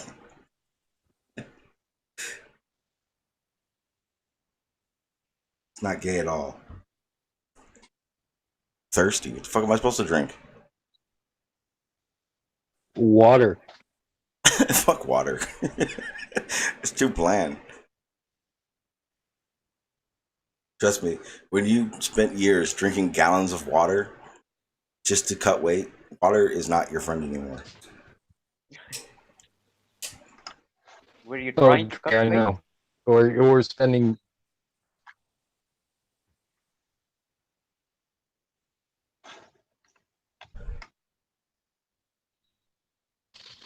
Or spending months and months and months of drinking water just to survive, gallons of water at a time.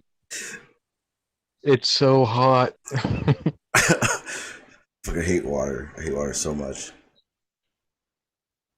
What I really hate is people that drink distilled water and think they're doing something good for themselves. That's what I've been really itching for. I've been itching for a debate with someone like who thinks distilled water is good or veganism.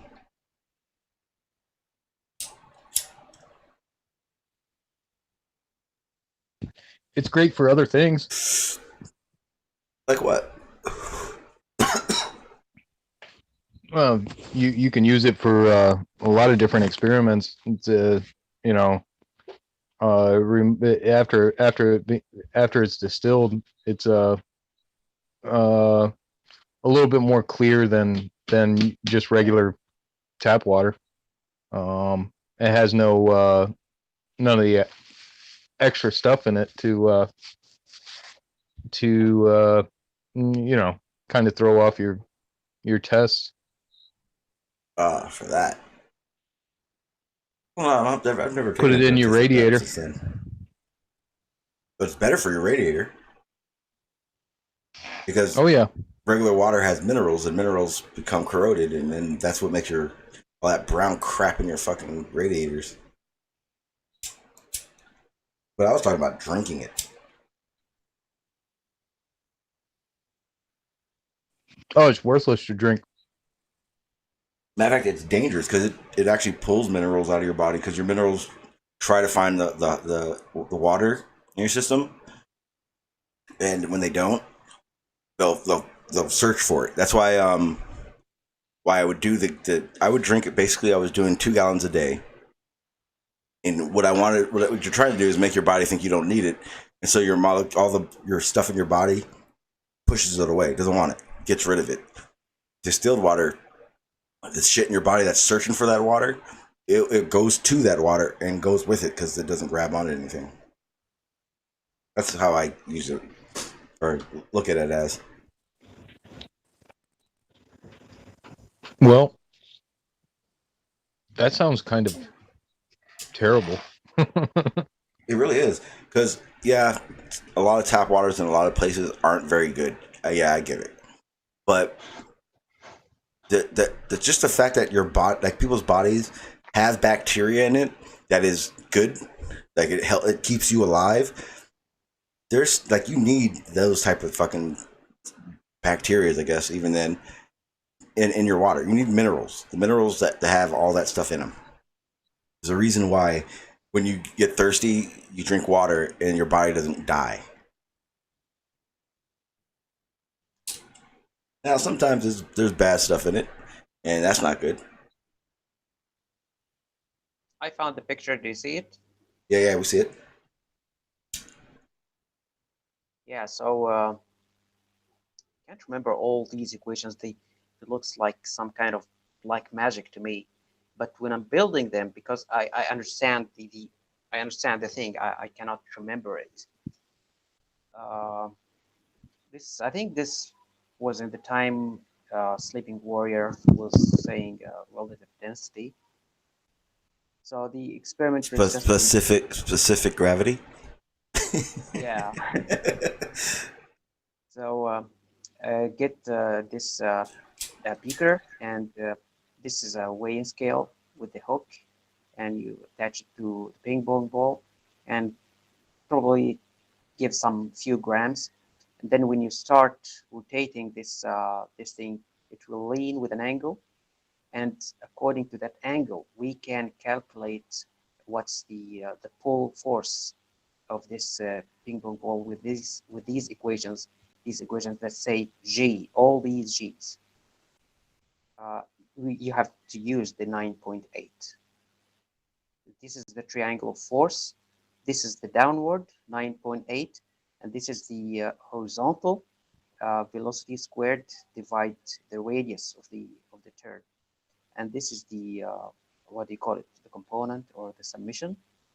This is the way to calculate the summation: 9.8 squared, this one, plus the this one squared, and all of this as what do you call it?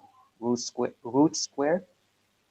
Basically, you would just doing Pythagoras to solve what's the weight of the ball, and you'll have to use the 9.8 because this v squared divide r comes in meters per second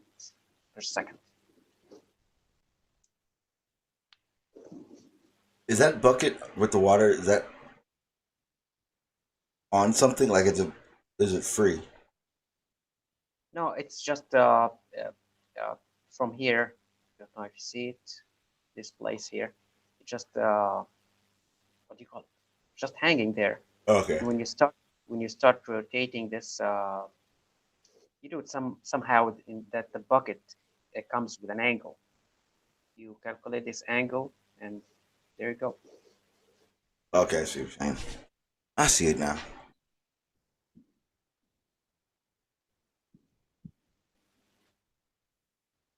Did you notice Nathan Thompson, the question that he was asking George about Coriolis? Yeah.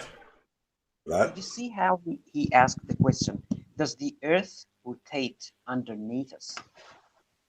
And the problem when you ask this question phrased this way to an engineer, someone who's not really familiar with the kind of word game.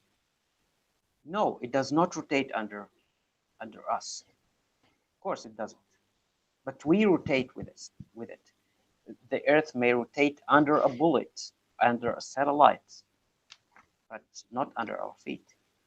And that'd just be because of the velocity of an object. So a bullet's moving so fast that it's able to go against Earth's rotation. It has to be something going fast enough to do it. I wouldn't call it go against Earth rotation, but it moves from a place where the Earth, where the surface is has a certain speed, to another place where the surface has a different speed in a short time. And it does it that fast that even the air that rotates with the Earth cannot affect it. The whole video shows that Nathan Thompson doesn't understand Coriolis. He doesn't understand anything. You know, most of those guys, I've been telling you, there's a lot of smart guys. You don't see them in these panels because they don't have this tactics of debate. They're just smart, but they are not street smart like Nathan Thompson and other people. Yeah, it's that kind of wordsmith. Wordsmith? Yeah, they know how to use the words to get their point across rather than being with actual facts or anything. Yeah, it's okay. It's good. It's a good one. I was really looking for such word. Yeah, that's what they do. Wordsmiths. They, for instance, like a wordsmith can sell water to a whale type situation. That's how I always give the good example of it. You know. Yeah. And I know it's straight ahead because my brother is what I consider a wordsmith. He's a salesman. He knows how to, he can sell anything to anyone. They just know how to talk. They're talkers. Yeah, they have nothing to sell, but they will sell you anything. Yep, exactly. And they're good at it. Anthony Riley, he's great at it. Nathan Thompson. Yeah, I was gonna say Nathan Thompson. When the way he approached George to start off with was, he asked him questions about Brian Mullen, and then when George answered, he called him a liar But George didn't catch that part. Yeah, he blames him. This way, Nathan knew what he was doing. He knew Sure he was trying to rile him up. Yeah. Yeah. I think once he realized George wasn't gonna bite, is why he started talking about the next day and changed the subject.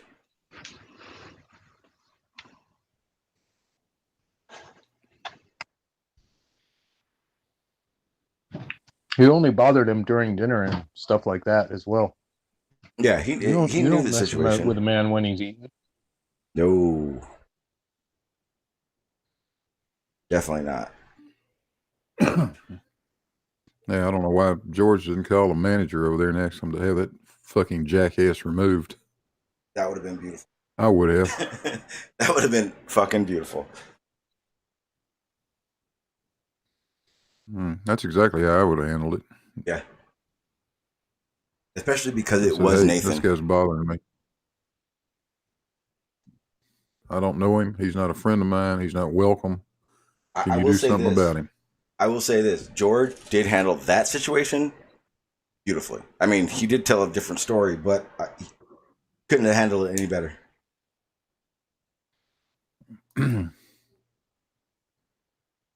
I don't know why it's any of Nathan's business what George did or didn't do. Just material. And overall, that's the big deal. That's the biggest one of it all, too. Why is it such a big deal to all the flat earthers? Well, they lost one of their poster boys. That's what especially, it is. Yeah. Especially if Brian never came out. And I don't think this has ever happened. I don't think he ever came out and said, they did this.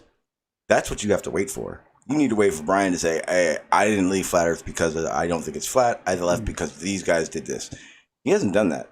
So how is everyone else blaming them for it? See, that's the thing. I don't even know exactly what happened.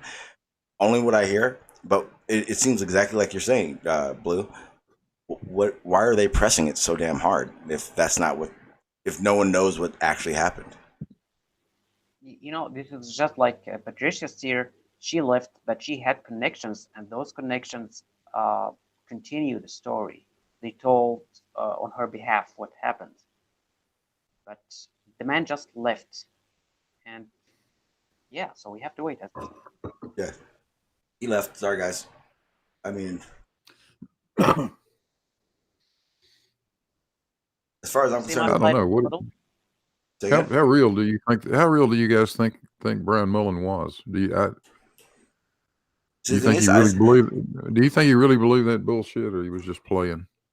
The thing is I never knew who Brian Mullen even was. I think I talked to him one time on Sun and Moon, but I never saw his content. Never knew. He was another flat earther I never knew about. He had a bunch of videos. Blue, that is also difficult to say about Nathan Thompson. Does he believe that, or does he just advertise for his channel? Oh, he don't believe it. No, he doesn't believe it at all. That's the question. I wouldn't say no, but that's the question. Because sometimes he behaves in strange ways, I think, in this video. Well, again, they're not coming. Put it this way: they're not putting out flat Earth anything. They're putting out why we think globe is wrong, and getting that completely wrong. Well, the other thing is Nathan Thompson will say a whole bunch of stuff because he's a showman. It's a show. That's all it is for him. He admits it. Yeah. Yeah, that hits it on the nail.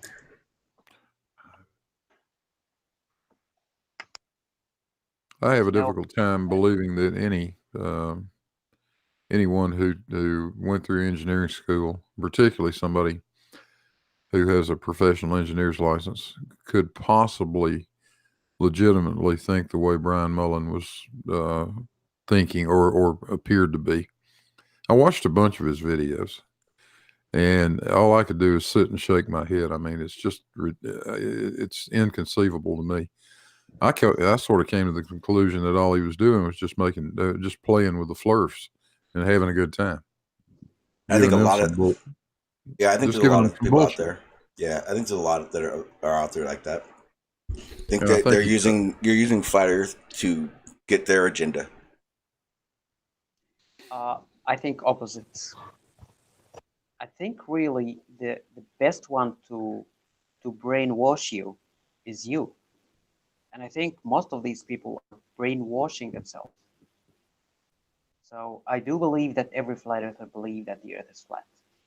And he himself believe that it is flat. I don't recall though in all of the videos of Brian that I think I watched just about all the ones he had on his channel. I don't think he ever came out and said he believed the Earth was flat. I don't recall that. Maybe he did, but he would just come up with the crazy arguments about airplanes, and not being able to turn and this and that and the other, just silly shit. Yeah, this was stupid. As far but as he had a good video about the ISS and its temperature and the heat, things that are complicated for an average person like me, and it made me question things. But yeah, when you talk about airplane cannot land, this is silly. Yeah, completely. No engineer thinks that way. You can't make yourself think that way. Well, Sean, there's two clips in the back chat. The second one is little creative editing to show what Anthony Riley really thinks about the Earth.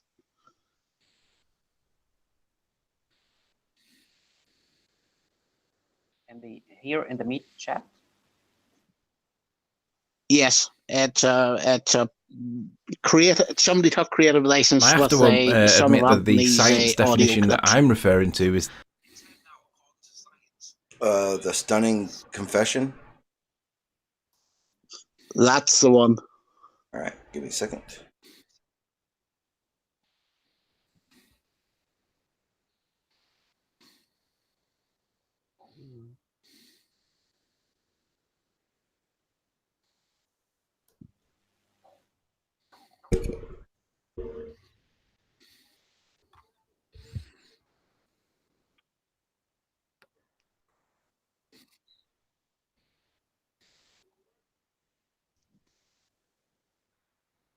I have to admit that the science definition that I'm referring to is nonsense, because I'm a dumb flat earther. So you can, I will accept that you can use empirical stuff, real science. This is a challenge. It turned out, according to science, the Earth is a sphere. What?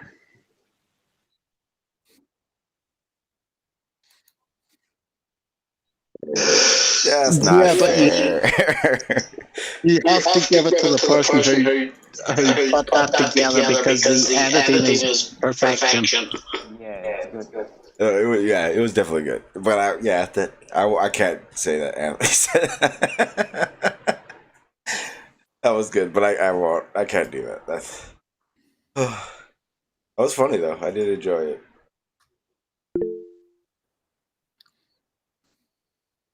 I wonder why someone like Anthony says the scientific method dictates to do so and so, and then ignores that science, which this scientific method came from, says it's things like gravity. So why do you part of the book and ignore the rest? Well, I think I asked a good question last night on because remember Chris Matt was on Jose's, and we were talking about QE scientific method, and again, I don't think I've ever seen him actually give us an example and presentation of a scientific method being used in science, and come up with a conclusion through it. Because I think if you did that, it would pretty much screw everything up.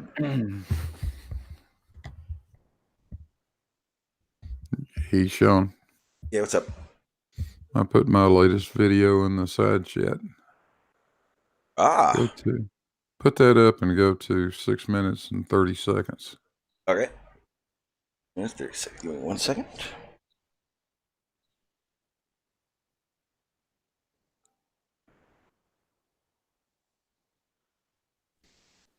Is this the one you were just working on? Yeah. I just published it about 30, 45 minutes ago. I hope it doesn't have QE in it. No, it has the sloppy lawyer in it.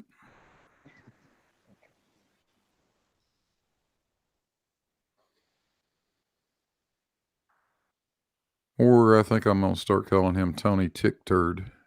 All right, let me get everything set up so I can make sure you guys can hear it.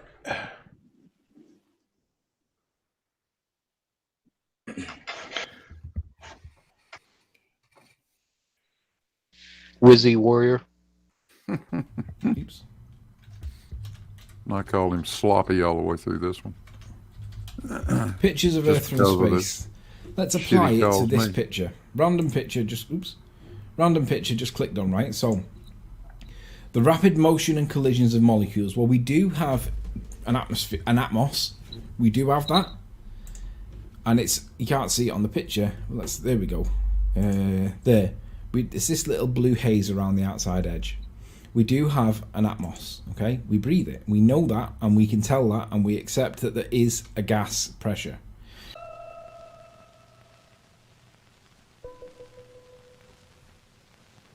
Okay, Houston, we've had a problem here. 5 guidance. Go guidance. We've had a hardware restart. I don't know what it was. Okay. Houston, we've had a problem. Uh-oh, sloppy. You just pulled up a picture made from the ISS by NASA. You pointed at the atmosphere disappearing into the vacuum of space, and then admitted that we have gas pressure at the surface without a container. Now might be a good time to crawl under that rock. You brought up Pascal's law at one point in the exchange, Sloppy, so I thought we might take advantage of that and look at what it says. Pascal's principle or law in fluid mechanics is a statement that says, in a fluid at rest in a closed container, understand that, closed container, a pressure change in one part is transmitted without loss to every portion of the fluid and to the walls of the container. You see a car on a lift and you see a piston there on the left-hand side. When you apply force to the piston, it will create a pressure throughout the fluid against the walls and the bottom of the other piston and lift the car. Take that car and that piston away and what happens?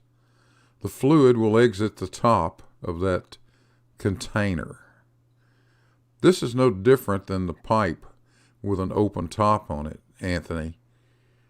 Without a top on it, the pressure in that pipe should have caused the butane gas to leave the pipe almost instantaneously, within a few milliseconds.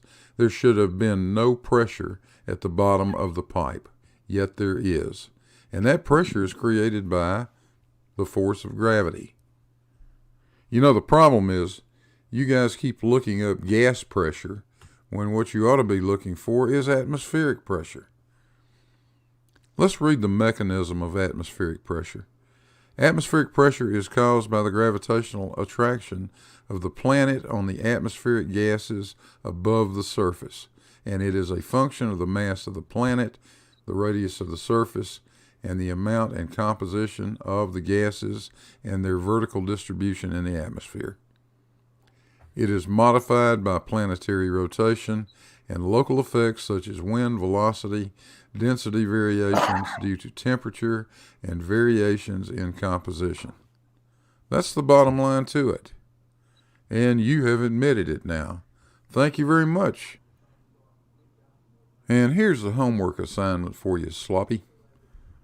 Find one of the neighborhood kids that can do math and ask them what the limit as h approaches infinity is of the expression on the right. That's the barometric formula. You'll find out the answer is 0.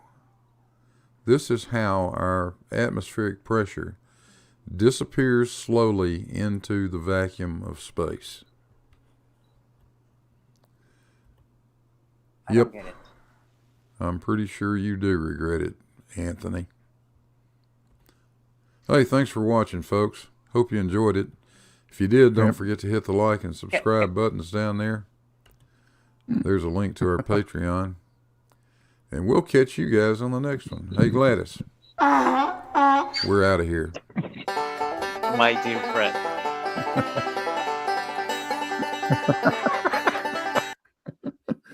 I could not. Can you put the equation back again? Yeah. I can. Hang on. Because if H was infinity, I think the pressure would be infinity. No, not pressure. The H is the height above mean sea level. Yeah, and what's the E? E is the base of natural logarithms. 2.718288, whatever that number is. It's like a constant. Yeah. It's the base of natural logs. So e to the power of whatever the rest of equation. Yeah, e to the power of minus molar mass times acceleration of gravity divided by the universal gas constant times the temperature times h, which is the height above mean sea level. And if h goes to infinity, then that expression e goes to infinity, e raised to the minus infinity, which there's no answer. That's not a defined number, but in a limit statement, the limit is 0.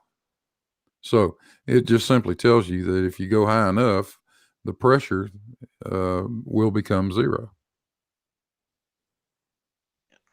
I remember from maybe I was 10 years old. My father used to work in what do you call it, metrology, and he told me, when I asked him what's this pressure, he said it's the weight of 80 kilometers of atmosphere, a column of 80 kilometers, not even 100. He didn't tell me this 100. He didn't say it. So basically, between 80 and 100. The metrology guys, they ignore that 20 kilometers because it doesn't represent any significant pressure. There's no weight there. It's the pressure's down so low. There's no gas once you get that high. Really probably above 50 kilometers, it really doesn't make much difference.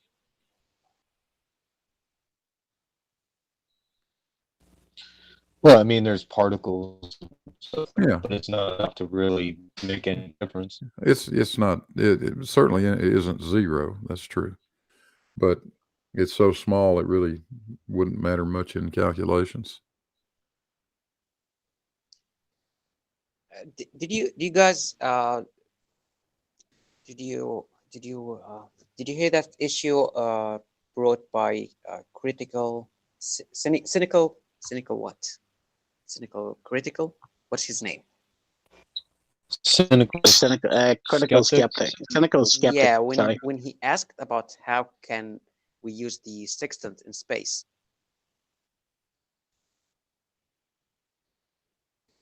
Because and use what? Sextant, or something like a sextant. A sextant in space. Oh, space navigation. So I made a video about that. The video could be just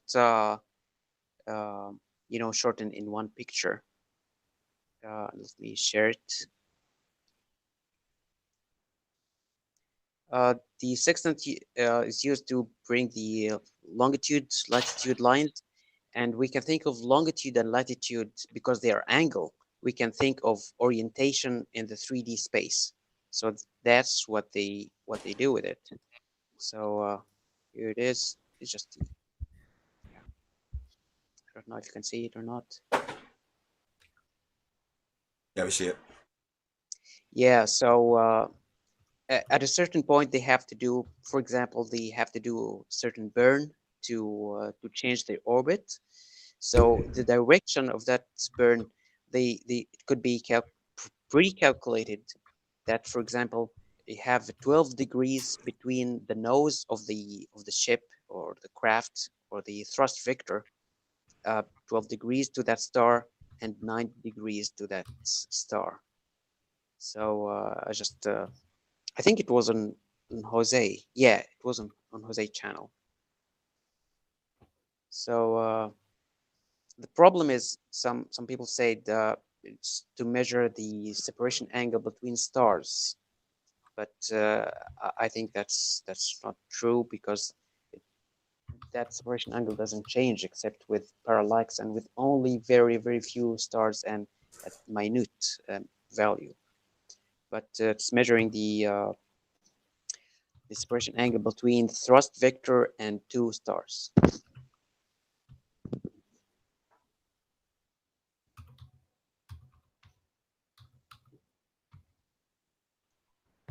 Since no one is talking, I'd like to show a video because Big Blue is here. I think you saw it before. Hey, go ahead. Yeah. All right, just while you're pulling that up, Khalid, there's a question for Blue in the chat. Yeah. The Infinite Plane Society have just released a book, and Marty Moose wants to know if Big Blue would narrate it for them. Oh, hell yeah, why not? You know, Eric Dubé's 200 Proofs? You should read them. Yeah. No.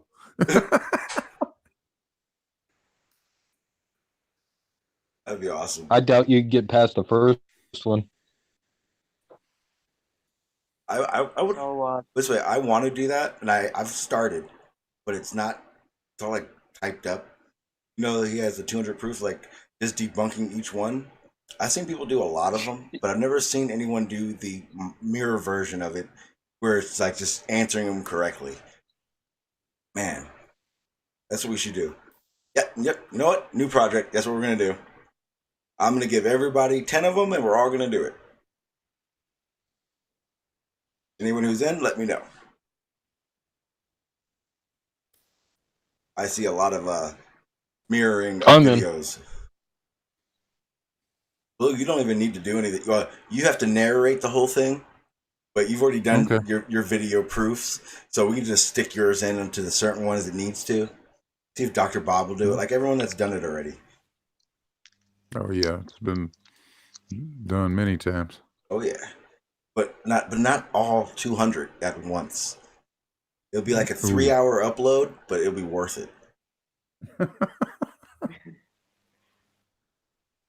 Am I presenting? We see a cockpit. Yeah, okay. So this video is only 30 seconds, and I call it gyro find its level because of gravity. Yeah. So this is here before he starts the engine, and you see, is there a sound? I don't know why it isn't. Yeah, so that's the gyro, and once he starts, oh, I muted the voice here. Yeah, you see, on its own, it finds its level because of gravity. That's it. It's like plumb bobbing instantly. Yeah, because of those vents or pendulum vents. Pendulous veins, yeah.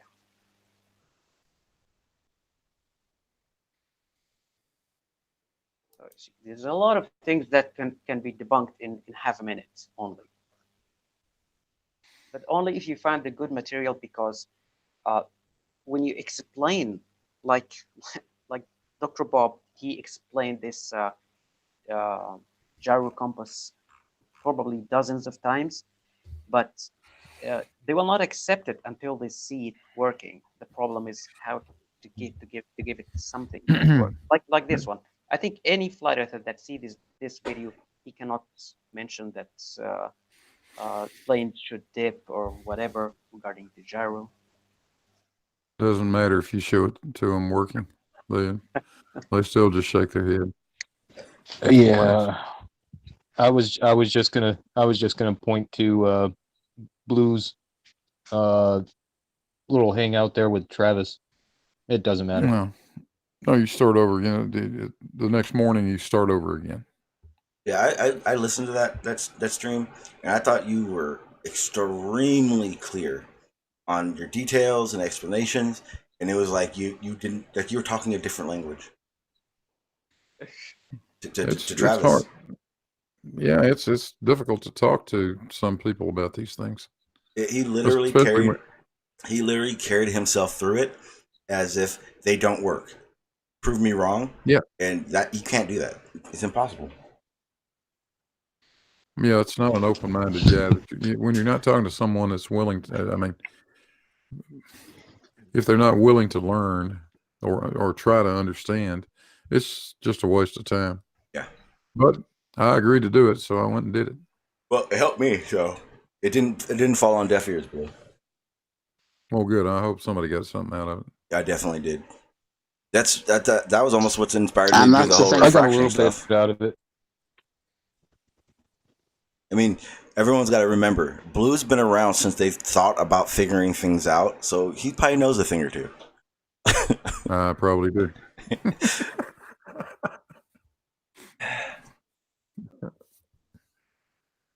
Seen a lot of shit.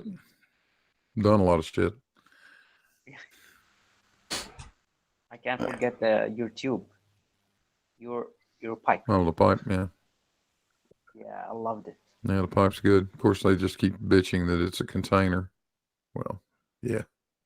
I'm kind of upset you went on camera, Blue, because I've always pictured you as. I'm kind of upset you went on camera because I'm kind of picture you always in overalls, a straw hat, and one of those little hay things that's sticking out of your mouth. Every time you talk, that's what I think. I thought there was a mustache. Yeah, I know. You had a mustache. In a small shack, very small shack, with moonshine sitting next to you. Yeah. Old boots with no laces, no socks. Yeah. Yep. And Gladys on a and Gladys laying on the couch. I do. Like Tom Sawyer. Yes. Unpaid Shell's got me a Gladys. Have you seen Gladys? I have not. What's up, Tony? How you doing, sir? I missed. Yeah, Tony. Hi, nice to see you all. I've got a new video coming out tonight, so yeah, I've been quite busy today. You still didn't send the link of the. I haven't. I've got to edit. I've got to dedox it. I haven't forgotten, Khaled. It's on my list. I'm doing this video first, then I'm doing that one tomorrow. Don't worry. I've not forgotten you, fella. Don't worry. I'm going to promote it a bit because I had to ask Anthony's permission as well because obviously he's on it. So yeah. But don't worry. Yeah, you will get it. I promise you. It'll be on my channel. I'm going to put it up properly. Toady. Editing some good bits. Toady, if you stick your channel link into the back text, I can add it to the notification box for you. Okay, that'd be great. I don't know how I do that, but yeah, that'd be great. Just copy your YouTube. Go to your channel on YouTube and copy that. And page. Then okay. And then I'll do the rest of it. Yeah, I'm about to do that too because I'm going to put you in my bot commands.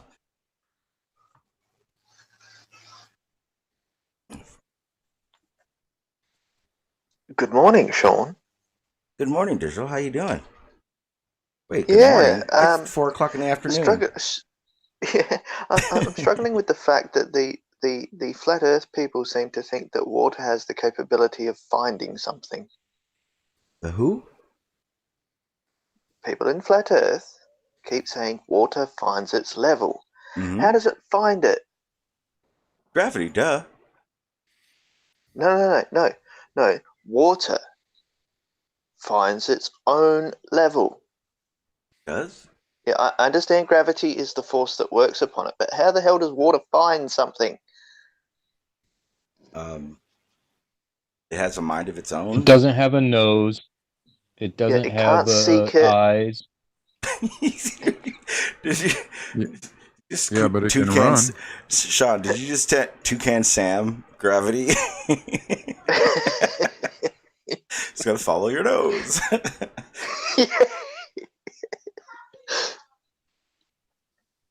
But it's just the one question that irks me. Water finds its own level. Water seeks its own level.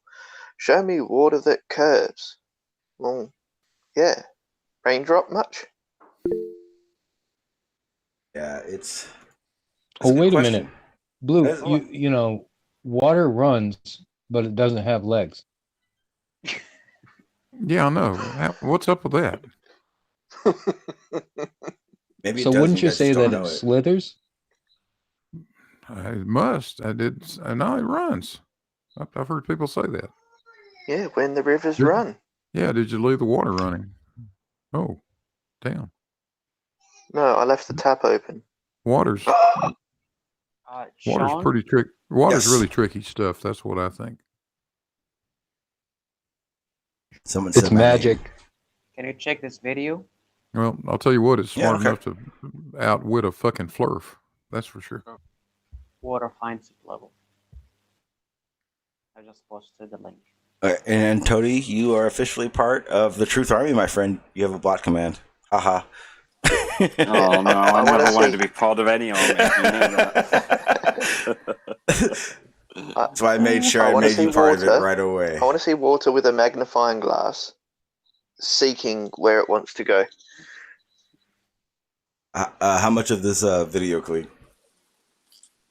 It's like a minute or something. I'm not sure. I mean, we know that 5 water, minutes, they always say that's this very finds its own level. It doesn't. It conforms to the shape of the forces acting upon it. That's what it does. Water conforms to the shape of the forces that act upon it. It's as simple as that. Thank you, Toady. It does not find anything. It does not Does seek not, anything. exactly. It It just does not find a level. It happens on Earth, where you have a small stretch of water in a cup or a bath or something, or even in a swimming pool, where the gravity well is below your feet, that it tends to conform, to be reasonably flat in that, small distance. Yeah. But the point is, it does conform to the forces acting upon it. Simple as that. They just don't accept it. They think it's in some way magical that it finds its own level. magic like oxygenated water. Well, magic like cold moonlight. That's the one I've just done. I've just debunked cold moonlight. I've done all these experiments with, which has been done, by the way, many times by Astronomy Live and Greater Sapien and loads of other people, Sean Hufford and others. But I've just done another video on it because I did it with Anthony, and apparently he had some problems because he actually found that moonlight was cold. So after I said after I said that I'd found it wasn't, he went back to redo his experiment, and I haven't heard from him since.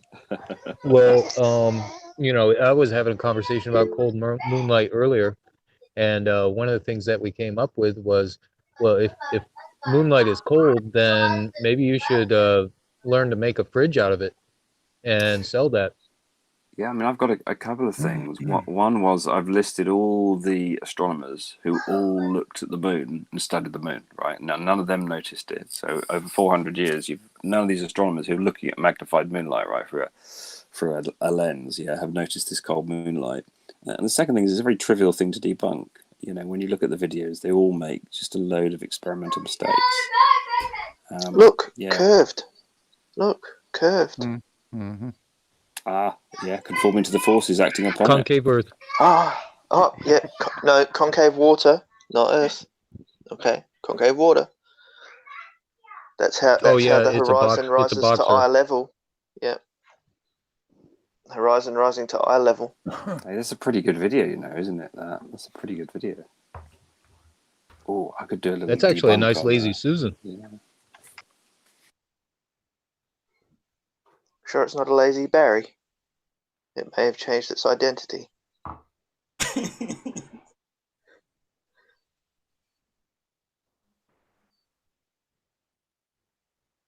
Now, the reason I found this video in the course of trying to create a device that makes thrusts without propelling anything.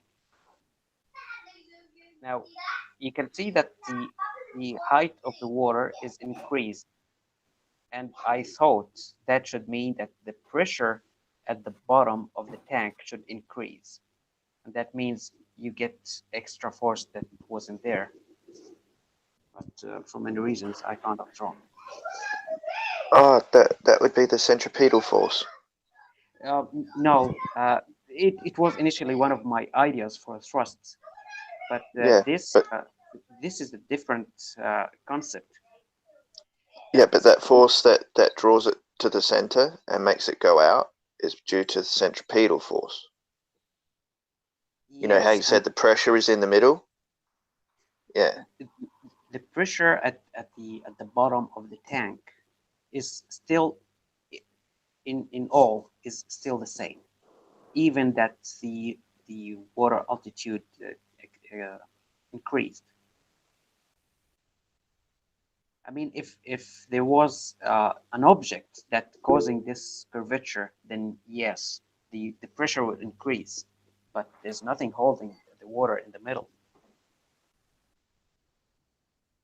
And I spent like years trying to do these things. I went to companies to make simulations, fluid simulations for me.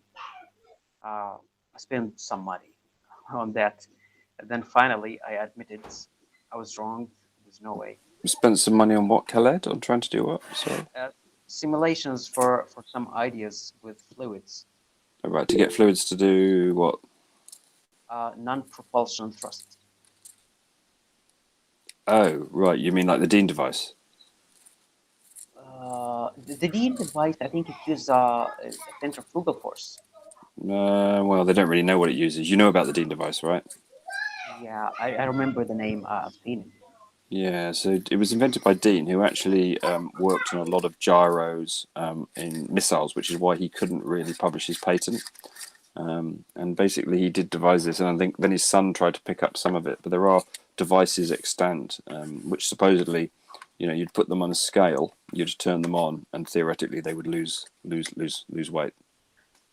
Yeah, if you've not looked at the Dean device, do look at it. I've got a couple of links actually somewhere in my some of the studies that I did on trying to, you know, look at unusual devices. I'll give you links on the Dean device if you're interested. It's pretty interesting.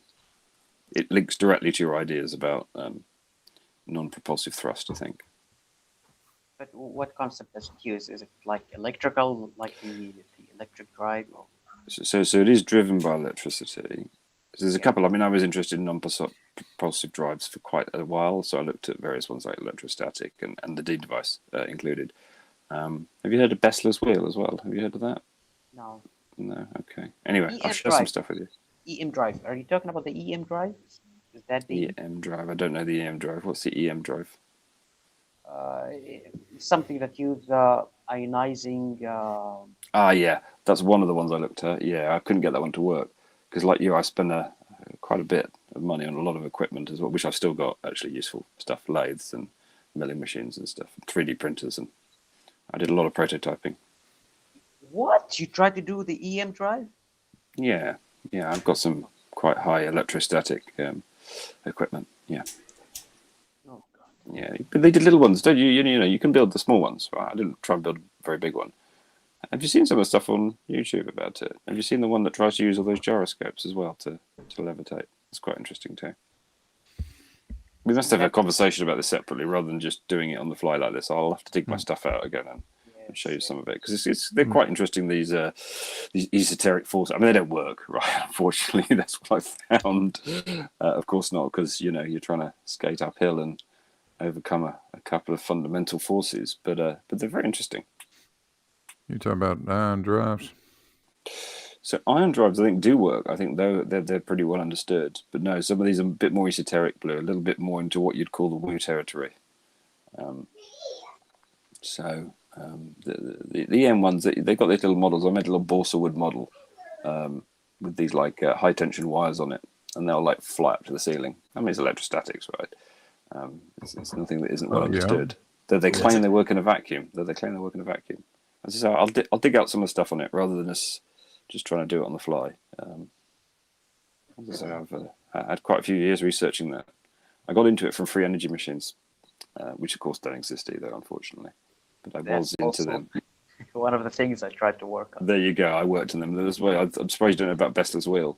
I looked at the magnetic ones for a long time. I spent many years on trying to get free energy from magnets. Dun, dun, dun, dun. Yeah. You know Perendev drive? Sorry? Perendev, the German guy. Perendev? Perendev, yes, yeah. Actually, there's a couple that claim, though I think they're fakes, they comment, that claim that they work really quite well, don't they? There was a couple that were quite well touted at one time. Yeah, Al Nichols one, and yeah, there's quite a few that people claim. Then it all goes secret, and then they go away to supposedly build it, and then you never see anything of them again. I think he got arrested. That German guy. Yeah, interesting ideas. I remember reading up about one of them that the inventor, had the claim, said it worked, and then supposedly was killed off or something like that. Oh, so I mean, there's lots of these. The most interesting one, right? The most plausible one, and I need to look up the guy's name because I've forgotten it. Is this guy who made one which basically picked up latent energy. So the theory would work. It picked up latent electrical energy basically from the surroundings, and he supposedly built a device that you could pretty much run. It produced basically too much power, right? So it would tank motors out and all sorts of things. And I'll look it up. And he pursued this for about 20 years. In fact, the last time when he was mysteriously murdered, and it probably is the guy you're talking about, he'd been working with the Mexican government, but he'd built one over a very long period. The Gary device, I think it was called, that one. Was that similar to Tesla's ion attractor? No, because there's a couple of rumors about Tesla that I think are rubbish. There's a supposed Tesla's car that would supposedly run forever, which was just an internet myth. I didn't know about the ion attractor. He built this massive tower. Thinking the Wittendorf Tower. The Wittendorf Tower. And he could attract positively charged ions to it to create electricity.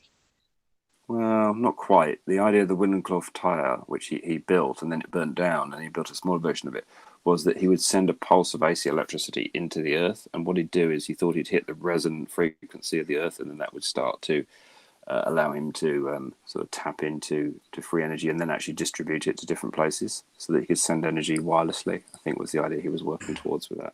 I've read most of Tesla's biographies, so there's some interesting ideas. He's a clever guy. Well, we don't know, do we? It's Tesla. Who knows? I mean, he was a genius. Who knows? Yeah, well, they still use some of his equations. Well, he invented quite a lot of things. He basically gave birth to AC electricity. So, but I think there's a lot of myths around it because he was a person who had a lot of patents. He invented a lot.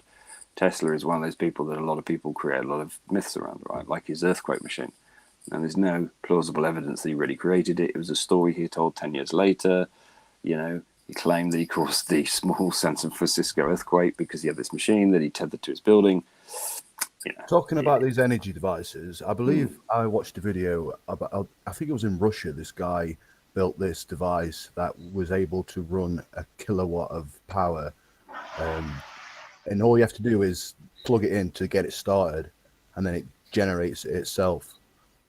But it's not perpetual, obviously, because it needs charging. It needs to be plugged in, set off. But once it's on, it can produce a kilowatt. Sorry, one more thing. Someone mentioned something about that people create technology and get shut down. You made me think of, you might be aware of it. There's an Australian guy, and he was a farmer, and he created a hovercraft, like a bike hovercraft that he intended to fly across the fields like quickly with. And he uploaded a video of him chaining it to the ground and jumping on it and, taking it for a test run and showing you like you can take off the ground. And it was essentially two large propellers with rudders around it, which are censored to keep it stable and upright. And then he just disappeared. I can't find anything else other than that video. So so I'll break it down a little bit for everyone, and we should do this properly, right? Because it's an interesting topic. When you start looking at them, there's a lot of commonality of the methods, right? So you start to see things like the Bearden device, right? Bearden's one of these big guys in this, which basically you've got a battery, it's run out, you use some device, you use a bit of power, it manages to charge the battery up, right? Now, normally that's actually just to do with, the battery will recharge after a certain amount of time. You'll get some energy from it anyway because batteries, go low. It's all to do with the test equipment. They frig the test equipment a bit, right? So there's a lot of that kind of sort of like slightly dodgy ones. The second type tend to be the self-propelling generators. So what you have is a motor that goes around, and then it's got a dynamo, and then it feeds the dynamo back into either a battery or back into the motor, and then it spins the motor, which spins the dynamo, and then somehow you manage to take some electricity off from that cycle, if you like. Yeah, just like you might if you had a what do you call it? Superconductors, right? Like they run. So MRI machines, right, run from a perpetual energy device, happens to be powered by extremely cold liquid nitrogen, right? Well, which keeps the can't be a perpetual energy device. Well, exactly. So it's a long-term energy device because it is powered by liquid nitrogen, which keeps the magnetic charge going round and round and round, and the losses are very small. So I think it lasts about 10, 20 years. I can't remember. I used to work with someone actually who used to power them up, right? These the magnets that they put into those MRIs. It's got to be impossible to create a device that essentially creates energy. Yeah. So this is where we get into, as I say, so in a similar way, people try supposedly to adopt the principle that you've got a dynamo that's powering a motor that's powering either a battery or going back into the motor, and of course all it needs is just a spin to start it up, and then it'll be self-powering, right? So there's a lot of those devices that you see around. Yeah, the Infinity Sav. Yeah, people claim to have. I think there are some interesting ones. I think we talked before in this show about one of the oldest batteries in the world is about, I think, 150 years old. It's in Oxford University. It still rings a bell. Is that that's about all it can do. No, so it's a battery. I can't remember what the guy's name is. I should look it up again. Is it using citrus acid from fruit? It's not. It's actually a dry battery, essentially a dry cell. I can't remember. I think it's got zinc and something else in these. Zinc and paper, I think it actually is. Maybe something else, probably copper. Yeah, I'll look the name up. It's if you look up oldest battery in the world, just look up oldest battery in the world. I'm not in front of Google at the moment. Look up oldest battery in the world. So it's been running for about 150 years. It rings a bell every hour or something. It's still working. It just keeps going. Yeah, 150 years old. Yeah. 176 years old. Oldest still working battery. That's it. Yeah, exactly. Yeah, well, you're right. Probably. Yeah, exactly. Yeah, because the Egyptians had batteries. Well, they did. Don't talk about Baghdad. Maybe they did. Exactly. Maybe they did. Maybe they didn't. Anyway, so this is what I mean. When you look at some of this stuff, it takes it took me years to sort some of the wheat from the chaff. And I'm not saying there's a lot of wheat, but there's an awful lot of chaff. And the thing you often see is someone, as a bit of a joke, I think, putting together very well produced fakes. So one common thing I noticed, like you talk about this guy with his hovercraft, there's another famous one, which is this guy called, and it's a really good story, by the way, it's a Russian one. An American paid a lot of money, some money, to have it translated. So, it had a really good backstory. It was this Russian guy who loved beekeeping, and he loved beetles. And I don't know if you've heard this one, by the way. I'll tell you the story because it's pretty interesting, and you'll find it on the internet. It's a good story to read. And by the way, this story came out to the community, which I was sort of part of at that time, over, let's say, 6 months. So we didn't, I'm going to tell you the whole story, but we only got little snippets. It was really well done, this sort of fake, I suppose. So basically, there was a guy in Russian. He died. He left some papers behind. The papers were gradually translated because some American guy who did exist was paying money to have these translated. And basically, this Russian guy who did exist, I'm not saying he did the things I'm about to tell you, but he definitely did exist because people checked up on that.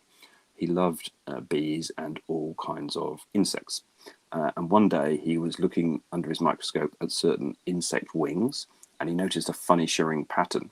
And by accident, he put two wings together, this is the story, on his microscope slide, and suddenly one of the wings just shot in the air and jumped away. So he put it back on, it shot in the air and jumped away again. And what he found is if two of these wings were placed together, they would produce this force that maybe was how this beetle flew, and these beetle wings flew away. Of course, no one would ever release what kind of beetle this was, right? Because it was very rare, and it would all get killed off if you told the people on the internet. They'd all go and kill these beetles. So supposedly he then researched this and managed to find a way of getting these kind of wings to basically levitate something in a certain pattern on the bottom of this box. Now, there was some really good pictures of him actually flying, so they'd faked that bit really quite well. They had some still pictures, which looked pretty good. It was an old guy on a thing that looked very homemade, almost like your idea of a bicycle, but it almost looked like an artist's palette on the bottom of a bike steering thing, a steering mechanism, and this guy standing on it. And then they actually had a couple of videos of him flying on it, which came out over time. Do you sort of all this is leaking out over time, little bits are leaking out, as it were. And then suddenly it all went quiet and no one could ever find again. I suppose the Russian KGB had gone in, they'd removed the relatives of this guy who had died, they'd removed all his equipment, and nothing ever was heard of it again. So that, you know, and by the way, it's quite an interesting story. That Russian guy, it's quite well known in this area, and these are the types of things that people do. And I think they come up with a good fake. They fake something either for a little bit of money or just for a joke. You know, like your guy, I'm not saying it is, but like your Australian guy who had this hovercraft, and then these things vanish. It's like the guy who invented the water-driven engine, if you look that one up as well. Well, if you just type it in on YouTube, there'll be dozens of videos. There are hovercrafts out there that people are making. Like, they're not very good, but yeah, this video was quite old, and yeah, it could have been a fake. It could have been CGI. I'm not saying it is, but I'm just saying that's a common thing. You know, I'm not saying your one is. I've not seen the video, of course. So, you know. Well, I'm trying to find it now, and I'm struggling to find the exact one. But you often see. Army developed a couple of those things back in the '60s. Those hovercraft. Yeah, I've seen them. They're resembling UFO style. So there is that guy who invented the water one. I've forgotten his name. I'll look it up in a minute. And then he invented that rocket one, didn't he? And people were saying that was fake, but actually that does exist, and the military have pretty much bought it now. Do you know the guy I'm talking about? Does anyone know what I'm talking about? He invented a water. You mean rocket. that? That water-propelled jetpack. Yeah, exactly. Jetpack. Yeah, right. No. So he invented a water-propelled one, first of all. Well, there's an air-propelled one now. Yeah, I'll look up his name exactly. And then he made a rocket-propelled one, which he flew across the channel recently. It definitely is not a fake. But when I was looking at the early video footage of, like, you know, a few test flights and stuff that people were showing online, loads of people at the time were saying that was fake. Is he called Zap? It begins with a Z. His name is Zap, something like that. I'll try and look up a link. Zap Brannigan. I'll look up what he's called. If you've not seen that, that's pretty impressive. He really has got a rocket pack. Look at that. It'll be on there, won't it? And he flew across the channel recently. Rocket pack. Those Channel two have fire. been around forever. The rockets don't fly very long. They can't carry enough fuel. He did. The What more, he's got. the more advanced ones are actually use little small jet turbines. So the problem with him is, and I'll look up the link so you can see it, Blue. The problem with him is only he can ride it because it's very hard to control it. That's the first point. And only because he's basically been doing it with this water-propelled one for years does he know how to do it. And secondly, you've got all this, I think it's kerosene, but something very explosive strapped to your back. And he nearly ran out, and he nearly crashed into the cliffs of Dover. He nearly died, actually, just crossing the channel. Because I'll try and look it up so you can see the link, because it was really pretty amazing if you've not heard of him. So just hang on, I'm just looking it up. Can I present something? Is that all right, guys? Yeah. All right, cool. Let's see what I'm doing here. Those first rocket packs, I think had a flight time of about 25 seconds, something like that, before they were out of fuel. DARPA did one, didn't they, in the 60s? Can everybody see? Can everybody see? Yep. Yes. Yep. It does use kerosene, the one I'm thinking of. Let me find it. Where is it? They seem to have taken him off. No, they were the original ones were using some sort of hypergolic rocket fuel. They're actually little rockets. These ones are like turbines. I'm just trying to look the one up. How efficient are his engines? That was a model, by the way. It wasn't a real guy on it. Are you showing us thing? I can't see what you're seeing. There's just a screen with the blue on it. Oh, you can't. Can anybody see this? I can only see Blue's Here we marble. are. Frank. So Blue, if you want to Google it, the guy's called Frank Zapata. I knew it began with a Z. It's Zapato. And actually, I can't present here, but if someone else could present, just Google one of his videos on YouTube and show it. It's really quite amazing. Top speed of 93 miles an hour.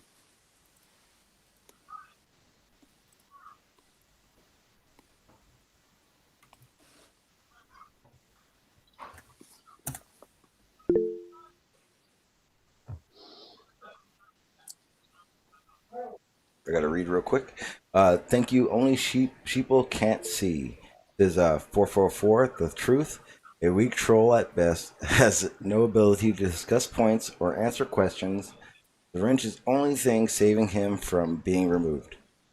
Thank you for the super chat. I guess that's between you guys. Enjoy.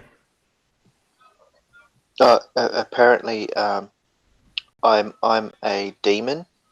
Okay. Oh. That believes in Doctor Wu, and yeah. Apparently, I have no faith. I then went on to explain to him. Yeah, I went on to explain to him that I was Catholic for most of my life. Oh shit, you are a demon. Yeah, I am. I'm Dante's Inferno. Nah, don't let that ego swell, mate. You're a nobody just like the rest of us. Hey, says you, Birdman. Yes, Hey, I know bird is the word. Bird is the word, mate. But have you not heard? Bird is the word. What, the bird's the word? No way. Well done. Oh yes, my friend. I might bring the bird back later, guys. So prepare for the eye of the. Sean will stop the stream. It's only because he keeps changing it like every other second. I changed it from Big Blue Ripoff thing because I totally didn't know he used that. Right, hands up, bro. Sorry, mate. Did not do that. Don't set Dallas on me. Gladys on me, yeah. Dallas. Dallas. That's Gladys's husband. Yeah. No, we're gonna set the FEIC on you. So I've got a question about the FEIC while we're waiting. Right. Oh, the conference. Bring it. There we are. Yeah, I'll tell you in a second. Let's just watch there we are. That's it. Frank Zapata. Fantastic. Thanks, Sean. Look at that. That's quite something, isn't it? It's like the Green Goblin. I was just thinking that. They could have never found a better actor to portray that character. He had just the jawline for that. He did, and you can see why the military want to use that. I mean, it would have very little use, but it would be really good if you're trying to get into a compound or something, wouldn't it? Well, think of the evasion methods you could pull off with techniques and mastering the kind of maneuvers you could pull off. You know what I mean? Like an army of them. Yeah, I mean, I guess it's got a very limited distance, hasn't it? It's got like 10 minutes flight time, but you know what I mean? For certain things, it would be really useful. Can you see? It's really quite difficult. It's very unstable, the little turbojets on the bottom of it. It's amazing he did it from the water one. By the way, question I've got about the FEIC thing is I've seen a lot of videos from Anthony, and I've heard a lot of stuff from Travis and Chris today, but I've not actually seen George throwing Nathan Thompson's phone away. Has anyone seen that video? What? No. What? They said they said it was after. They said it was after that. It was after the dinner thing. Oh, right. It was so. All right. So everyone's on the same page. What I heard was that the reason that George was kicked out was not because he had an argument with Cammy Nodell, though he did. It was actually because there's another video that shows Bob Nodell saying, "Oh, is George here? He's got a lot of guts to come to the conference." Apparently, George attacked Nathan, according to Chris Berry, and threw Nathan's phone away. And that's why George was expelled. And that's why Sleeping Warriors said, that video about why are you lying, George. So I just wondered if anyone's actually seen it rather than it just being hearsay. Question is, what is George lying about? The reason he was expelled from the conference. No, the reason he was expelled from the conference. George's reason was he had an argument with Cammy Nodell and he didn't know why he was expelled. Chris Berry's version is, no, George threw Nathan Thompson's phone away or something. Well, if that's what Chris said, we know that's not right, so. Regardless. You're just basing that on Chris. Well, when he first came in here and started talking about things, he said that all the ballers got kicked out for causing a whole bunch of problems. And then afterwards, when MC Toon and Team Skeptic were brought up, he said he didn't know. So I watched that. Team Skeptic had that on this morning. They didn't. Yeah, they got asked. All they did was ask Robbie. All they did was ask Robbie to give them an interview. That's it. Was that it? MC Toon. I can't imagine MC Toon causing any trouble. Because MC Toon is a very, he's a very cordial, relaxed kind of guy. Exactly, he's a Christian for a start, and he's a relaxed kind of guy. I can't imagine him causing any trouble with anyone anywhere. They weren't causing any trouble. It's just Robbie and the rest of the flatards being assholes. That's all. But why would they ask them to leave if they weren't causing trouble? I don't understand it. Well, Davidson was gutless enough that he had to go and get the hired security to come and ask them to move on? It'd be because of their personas online. Right. Why didn't they go in disguise then? Because I mean, you wouldn't know MC Toon from anyone, would you? I mean, Team Skeptic, you'd recognise him, right? But Toon, he could have dressed up a bit and just pretended to be a flatty, don't you think? Oh, good. Dan the woo-woo man in the chat says he can explain. Okay, brilliant. Who's Dan the woo-woo man? Dan the waterman. Yeah. That's not Dan the waterman, is it? Yeah. He said George well, lied about trying to hurt Brian Mullen. He had not attacked Nathan, but supposedly walked by and flicked Nathan's hat off. Yeah, well, that was a story about 24 hours ago, Dan. Yeah, you're a little late to the party. Yeah. Might want to update your... yeah, it was M. Stone that did the hat thing, too. Yeah. See, you can't trust any of them. None of them can get a story straight, even if they got video footage. I got video evidence, and I narrated all wrong. Can anybody imagine Natchik attacking anybody? No. Nathan Thompson's about a head taller than George in the first place. Yeah. Jesus Christ, that'd be like Bambi coming after the gorilla here. And also in the video, George looks really relaxed and smiling. If you look at him the whole time, he actually looks pretty relaxed. Even when that guy Fokker is like having a go at him. I don't know if you've seen the Fokker video. Meet the Fokkers. Yeah, no, the Fokker guy, the flat Earth Fokker. No. He's quite an aggressive kind of guy. Yeah, have you seen that video? I haven't seen that one. But George still looks pretty relaxed. He does cross his arms at one point, but yeah. You mean when they're out in front of the hotel? Well, that's not very it, where Bob aggressive, Nodell's there as well. Yeah, crossing his arms not pretty aggressive, though, is it? That's what I'm saying. He looks pretty relaxed. It doesn't look aggressive at all. That's the way you said it. He did cross his arms, though. Oh, well, I mean, that's a defensive thing. It's showing that you're a little bit anxious. You're not totally happy if you cross your arms, right? It's one of those. Yeah, and I mean, if you were being attacked, if you were being attacked by everybody verbally, of course you're going to start crossing your arms. You're going on the defensive. Of course. It's not. It's actually not. It's a misconception, man. You can look it up. It's actually a sign of comfort. You see a safe space. It's reassurance. Yeah, but you need that reassurance. I agree with you. It is a safe space. It's reassurance. It's the castle walls. You're reassuring yourself.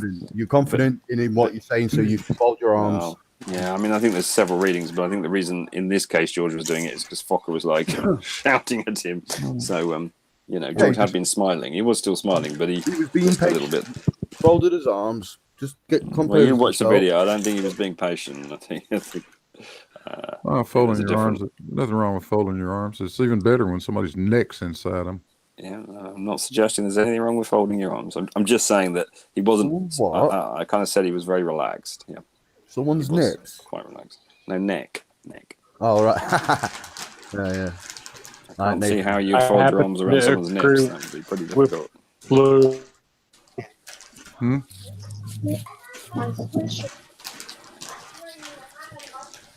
Was Dan there? Was Dan the waterman now? I didn't see him in any of the videos. No. That's what I was asking. In the chat. Now, I would like to, if he wasn't there, then how could he possibly know? He's just bullshitting like he always does. Crashes was there at some of it. He was watching the video with me, the balloon video. It was only me and Crashes there. Isn't that right, Crashes? Does Crashes talk ever? Yeah. Yeah, this mic just sucks. Okay. Oh, on Travis's? Yeah. See? Oh, he does. Yeah, on Travis's Crashes. Do you remember when they're letting those balloons off? Their flat Earth care package. Did you see that one? They're letting all these balloons with flat Earth leaflets in them go up. Yeah, and they were actually globe balloons, which was the funny thing. That was the hilarious thing. They don't have a flat shape, right? So they're all globe balloons. Yeah, they're going to be getting a nice little talk from the FAA on that one too. So loads of people are going to get a balloon coming down in their garden that is a globe balloon with a picture of the globe on it with a load of flat Earth stuff inside it. How's this for beautiful? hang on. How's this for Yeah, beautiful? they just forgot. How's this? How's this? Flat Earth International Conference 2019, Friday, November 15th. Live, 15 watching. So the massive Flat Earth community has 15 people watching a live stream from the FEIC. Jesus. There were like It's because they're charging you $20 or something. Probably. Did you guys watch the Roland Reddy, Jaronism, and whoever else it was doing the quiz show? That was funny as well. Did you see the quiz show? The level out or level flat level, or what are they calling it? Yeah, they're going to be releasing this quiz show. That was quite funny. They kept retaking it. It's been quite a good conference. They've obviously been enjoying themselves, though. I'm ashamed I missed it. If I'd been in America, I would have gone. It's definitely one of those. It seems to me They like wouldn't have recognised me. They're more meetups than anything. Yeah, a bit of fun, aren't they? You know, have a few drinks, a few chats. They're just like my work conferences, right? It's just, you know, there's not much gets done at them, does it? Let's face it. No, that's the problem. And most people who go are already in the scene, right? It's not like it's pulling in hundreds of, you know, new people. Yeah, it's a growing patch for growing plant ego plants, man. They just feed each other's ego, and they just come out there with bigger heads, man. The content creators, yeah, and they'll just end up banding together and just forming a club, and then they'll end up fighting who's leading the club. Of course it will. It's just like the Flat Earth Society. It's just that's the way it'll end up, right? Of course it will. But that's fine. That's just what humans do. So there's nothing bad about that. Tony, did you also see these balloons? I think they just forgot to add Antarctica at the bottom. Oh really? No. I think they did. This was the funny thing. The funniest thing is that they had to go out and look for balloons, and so rather than just going, I don't know, big red balloon that says FEIC on it, they thought, I know, we'll get some globes. I mean, it's just crazy, right? But they have no Antarctica at the bottom.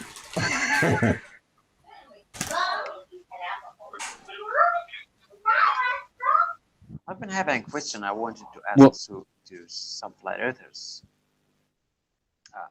I think that the father of the globe model, for me, I think it's Kepler, and that's like 400 years ago. So I'm not going further than 400 years, just 400 years. And that guy used a pen, not actually a pen, I think a feather and ink, and crappy papers, and a compass, and maybe something like a protractor or astrolabe, something like that. Well, he used some data from Tycho Brahe, didn't he, as well? Yes, and these data were collected with the same tools. I agree. Yeah. I'm just saying that, you know, there was a little bit more behind it. But yeah, I agree. They didn't have a P900. They didn't have computers or internet. And they didn't have the ability to synchronize observations. So I just remembered this when we were talking now about the conference. So we have all these technology, and on top of it, the communication.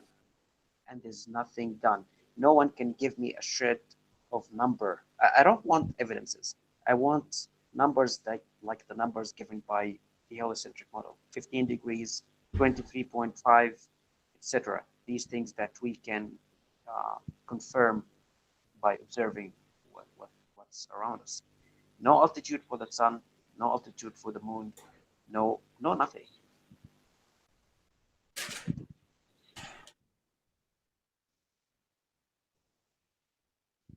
Only theories, just theories. Yeah, a lot of talking, not many people actually doing any practical experiments. I'll tell you why, though, right? I figured it out, long ago. I think it's a self-selecting group.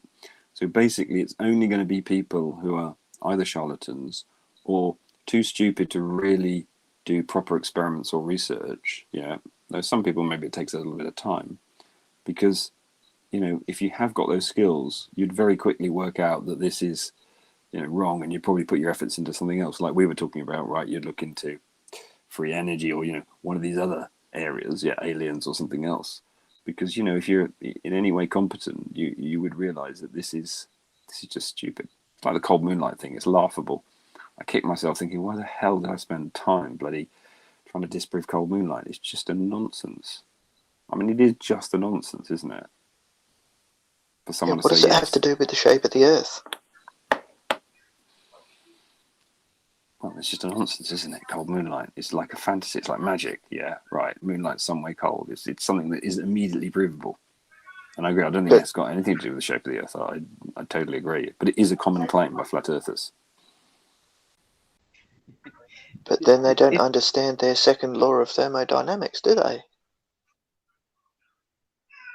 As was proven on Nathan's the other day. Yeah, they debunked themselves about whether the Earth is an open or a closed system. No. Accept or allow, you know, like the willful ignorance, isn't it, really? I don't want to hear any laws from them, any explanations. I just want information, data that I can. Well, sorry, say again. Information from them. Yes.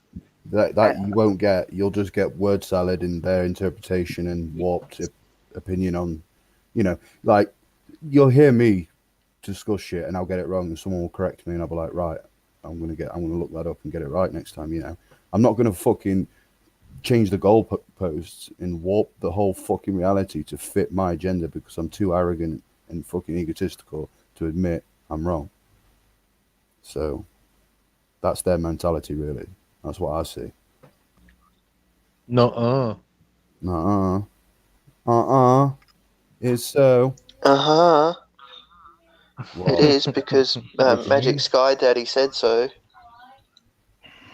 Magic Sky Daddy will send plagues upon your booty if you don't be careful. Woe is he who has the last word. Yeah, let's give him the other meaning of firmament from the Bible, which actually means the great expanse, but we won't go into that. Well, it depends on what interpretation you're reading of the Bible as well, because it's not written in some interpretations. It's not, the word firmament doesn't exist in certain translations. Yeah, but that's the thing. It's a book written by man, bastardized by man, retranslated by man, and then messed up by King James. Oh, King James and his merry men. Yeah, only so he could get divorced. He was gay, though, wasn't he, King James? Was he? Oh, yeah, he was. Well, very likely a bisexual. homosexual. Let's put it like that. Bisexual. True, bisexual. Yeah, because to hold the kingship, he had to be married. Yeah, true. Well, mind you, but back then there was just a lot of fornication going everywhere, all round. It was just fucking all in. I mean, look at the Roman Empire. Like towards the end of the Roman Empire, they were just fucking anything, just eating stuff in the faces and fucking and killing. Yeah, have sex with me now. I kill you. Thank you. Yeah, prostitutes would come on and do parades, and then they would set the lions on them, and they would masturbate over the fucking the women being eaten by lions. Fucking crazy shit. That's what happens when you give people power, man. Like to a small selective group of power. You need to spread power out, man. Spread it out like you would sow in a field of grain. Well, the Romans liked spreading their seed. Oh yeah, they did. Genghis Khan spread his seed wide and far. It rained down on the earth and seeded the earth upon many humans that birthed upon it. I think the two things about the Romans that always disturbed me was, one was the Colosseum, of course, and the fact they used to flood it and put ships in there and mini battles and all the lions and everything, the Christians, that bit. But I think the other bit was the vomitoriums. So they actually built these little rooms off the side of their dining halls so that they could go and puke up, so they could actually go and eat more.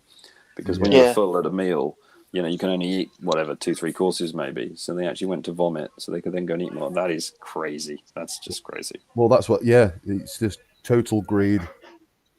Just everything. They was just golden age. They just had everything, surplus of everything, and then they ended up buying shitload of spices from fucking India. Got rid of all the gold. got invaded by the barbarians, and all sorts of shit happened. Yeah, but this is for a few selected rich people of the time. It's not the normal Roman, I think. Well, I think there were two, like, if you want to call them parties, if you will, two families, rich families that were ruling two parts of Rome towards the end. Political systems pretty similar to the when you read, for example, Cicero, I think he's a rather rational person, and Exactly, he has I some agree, yeah. rather good views, and he was murdered at the end, but which is really pity. But I think his views were okay, and yeah, I doubt that he was some kind of guy as you described. I think these are a few rich families, Sure, I agree. and I think there was not the normal Roman. Yeah, I think there was a few decadents, but I think it was a good point that Abel made, which was it was probably the first time in recorded history, not the first time in history, but the first time in recorded history when there was massive surplus, or massive surplus with at least one or two large groups of people, so they could, look into all their kind of pleasures in that kind of way. Do you sort of mean with the sex and killing people, and they had enough surplus that they could eat, vomit, eat more. Yeah, not all of them, by the way, but just There's some. I think another- you're right. Yeah. They had There's access another to aspect. French war. Rome was often at the edge of civil war, so these people were under tensions, which is rather high, I think. Yeah, and I think we remember the excesses, right? I've read, Roman history was what? 500 Sorry years. to interrupt, guys. Sean G, Mr. Stone has turned up in your chat if you want to get him on the panel. Oh, Mr. Stone. Let him come in, please.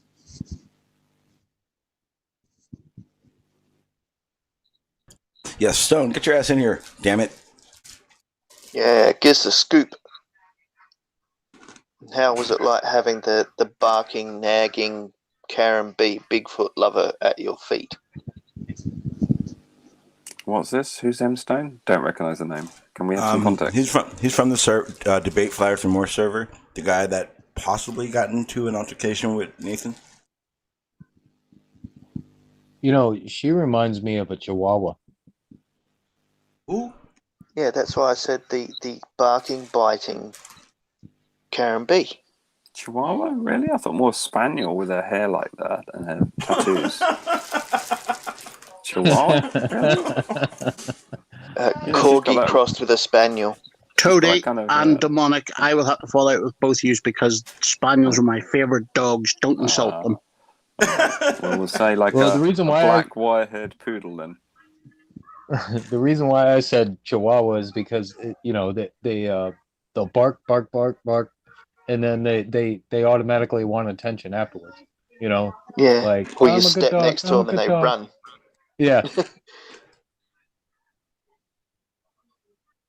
If you're not going to come on the panel, at least tell us what happened in the chat. Damn it.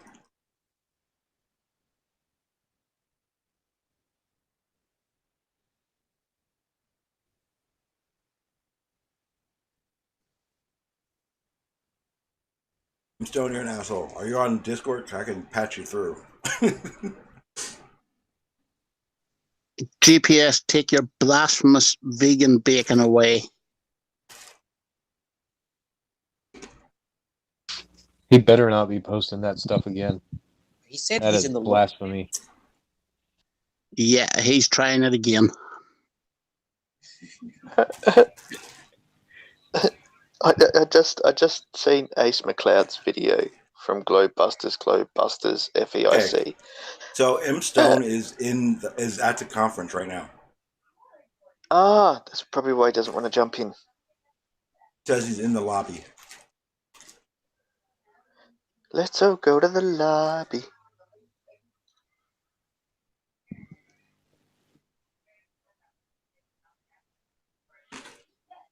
I wonder how many would get arrested if they walked in there to look for illicit drugs. What the hell did you just say? You heard me. I wonder how many of them would get busted if they went looking for illicit drugs. In Dallas, a lot of trouble. Yeah, exactly. So Texas don't play like that. No. Homie, don't play that. I don't even think they're allowed to do weed. I think medically, yes, but not recreational. If I remember correctly, it's very hard to get medical then.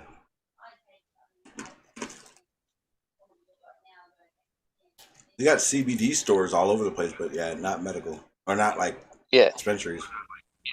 No, but if you've got the script, you can go to a CBD store and get it filled. No. You can get CBD anywhere there. They got stores everywhere. You can for buy CBD. it in a gas station. Yeah, you can buy it in a gas station. You can get CBD anywhere. It's weed, you can't. You gotta remember, CBD isn't psychoactive. It doesn't mess you up. You know what's funny? Is that's what we call the middle of our cities. What? Central business district.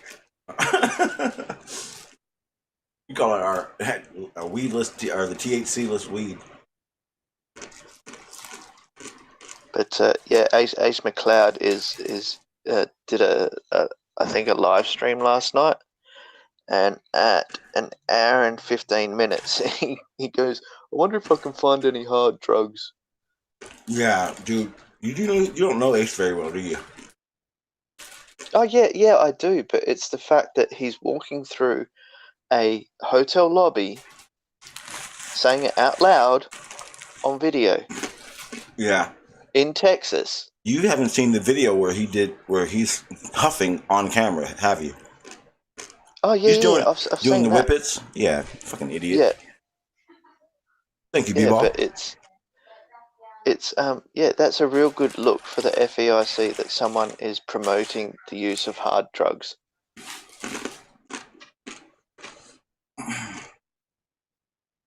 At the conference location. I mean, that's just, how can I put it?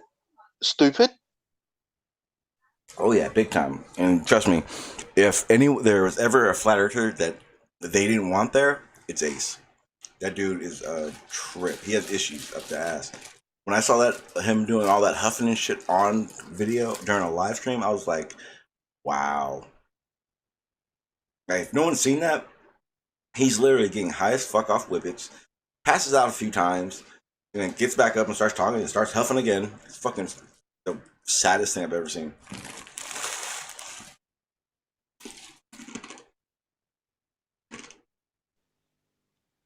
Did anyone see the movie 21 Jump Street? Mm-hmm. Yeah, I don't know why I remember it now. When I'm asking the flat earther to show me the data and confirm it for me, like give me the numbers of the sun, the altitude of the sun over the flat earth, and then triangulate it to prove the angles are correct. So this is what came to my mind. And let me try. Ow. Infiltrate the dealers, find the supply. We get the pros. Infiltrate the dealers, find the supply. If we find the supplier first, we don't have to worry about the dealers. You're hot micing, Crow. Oh, I was trying to play it, but maybe it's bad. Oh yeah, Infiltrate the dealers, find the suppliers. It's like loud and just. It's like it was like bah, it sounded like Digital's kids in the background. Digital. Hey, what? I'm not allowed to have children? Jeez. I'm just saying. He's excited. He's happy. It's for the most part, we know who's hot micing. It's either you or Brian. Yeah, but at least mine's not a high-pitched squeal of exactly. a back-feeding microphone. Well, I have kids, so I understand. That's why normally I don't even say anything. I just thought the crashing sound was coming from you. No. No, you'd know if it was. It'd be like, what are you doing?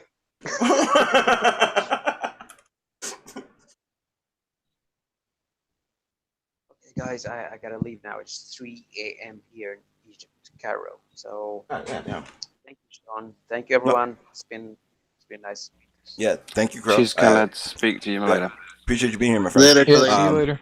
Yeah, I'm gonna be winding down. I'm just gonna give you guys the 10-minute warning right now. Yeah. No, I'll get the timer going. For those that don't know what the hell the 15-minute warning is, it means I end in 10 minutes. So Maybe 5, depending maybe on what's 5. going on in the conversation. Yep. Yep. That's how I roll. Oh, it's at 12 minutes. So it changes.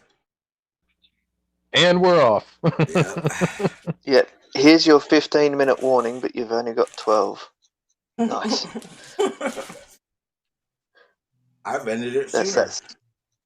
Yeah, that's flat Earth math. What math? Exactly. It was a fun one. A little gossiping. I actually enjoyed that gossip. Usually I don't. It was fun gossip. It wasn't malicious. Yeah, but it's silly gossip. That's My favorite part of all the gossip was, what did the Globers do stupid? Yeah.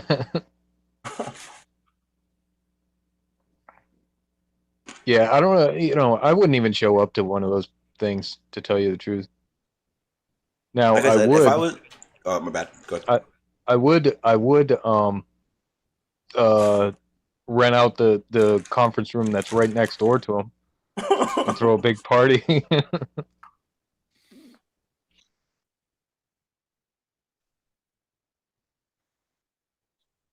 Throw a massive bachelor party where the only drink is Kool-Aid.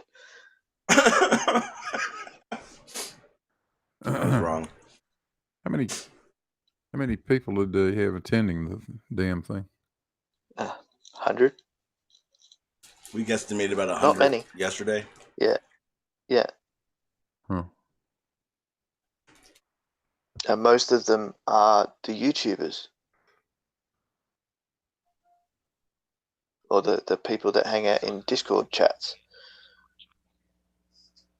I'm willing to bet Travis. I'm willing to bet good money. All the content creators are there, like the bigger ones, and then all like the flat earthers that are, no, like Chris. None of them bought tickets. They're all in the lobbies and they hang out at the bars. If you're, and this is, I don't get. I'm pretty sure this is what 90% of the flat earthers there do. They wait until nighttime and then they all do the partying. Yeah. That has nothing to do with the conference. When I was a flat earther and there were conferences and I was like watching lives or talking to people that were actually there in a panel or something, like it was all about the bars. And then after, Did Travis actually pay to go in there, and Chris, or do you think they just hang out in the, as you say, in the bars? Chris didn't. I could see Travis paying. Yeah, I could see Travis paying too. Well, he's trying his best to get something going. Yeah, Chris says there's about 200 to 300 people.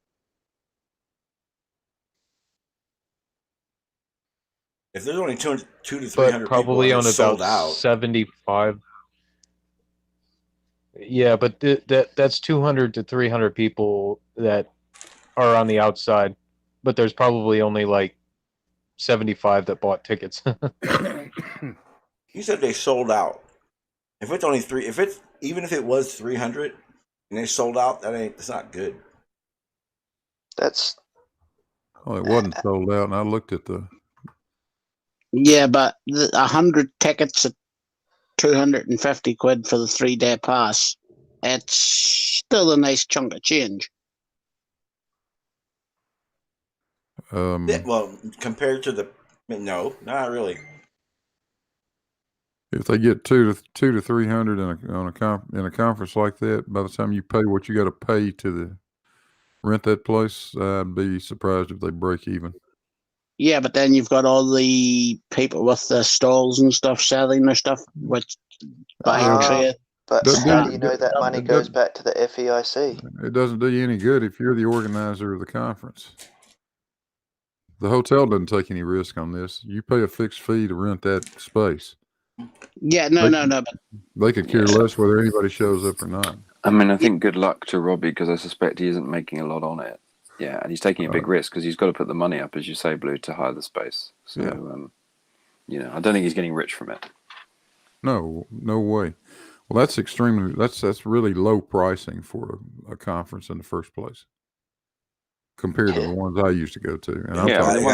Hey guys, I'll be so the right ones I back go in, to are in normally 3 minutes. So the ones I go to are normally about 1250, 1500 for like a 2-day thing with one evening. Yeah, something like that. Yeah, so Yeah, this but is you're very, getting very cheap. you're getting massive dinners, heaps of promotional staff. That's just because you're high in the Illuminati, Toady. I am, yeah, but I mean, I think it is very cheap. I agree with Blue. It's pretty cheap for a conference. I don't think they're going to make a lot from it. Yeah, No, I really you don't. can't. Because it takes a lot of organising. They said they got a lot of kind of people who were let in for free who helped them with the organising, which they'd have to, right? Because That's not how you make profit. Yeah, but they're not trying to do that. Yeah, the whole thing is, though, as long as this keeps the whole thing ticking over, in the long run, that's where they're benefiting from it, as opposed to making this huge amount of money. Well, And then people not going back again. If Robbie's the organizer of it, if he's got a brain in his head, the people that are bringing, setting up displays and doing that sort of thing, have to pay for those spaces. So that's on top of, Yeah, and I would assume that they are. Yeah, or you'll take a percentage of their taking, right? Yeah. Well, no, you have to. No, I've done that too many times. You have to pay for the space. Yeah, having Well, looked we used to at have two Nathan's models. It depends what you sold. When we did it with our shows, we used to, depending who it was, right? If we knew they'd make a lot of money, we'd just have like a flat fee. They'd pay for the space. Others would do more of a profit share if they're more speculative. So if someone, I don't know, was selling alcohol or something, they'd just have to pay set fee. Yeah. Because the trouble is, it's really hard to find out how much people actually took when they're small stallholders, a lot of cash. Just I mean, they can tell you they only took 100 quid and they might have taken 1,000. So, I agree, Blue. It depends who the stallholder is.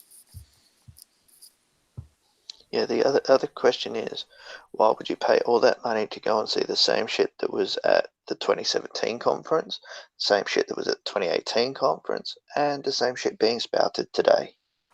Because it's about the leaders getting together, isn't it? And feeling good about themselves and feeling they've got a community. But you could do that freely at a barbecue in the park.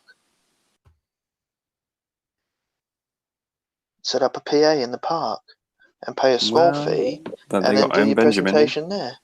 Yeah, but bench. Wow. Some of the places in the UK that I've used in the past, where you booked the facilities when they weren't busy, that if they specifically knew they didn't have a high dollar event, they would do it at a very minimal cost as well. That's a good point. I wonder if they did that with this conference in Dallas. It could be, Yeah, you're right, it's a low season. It's a low quality event.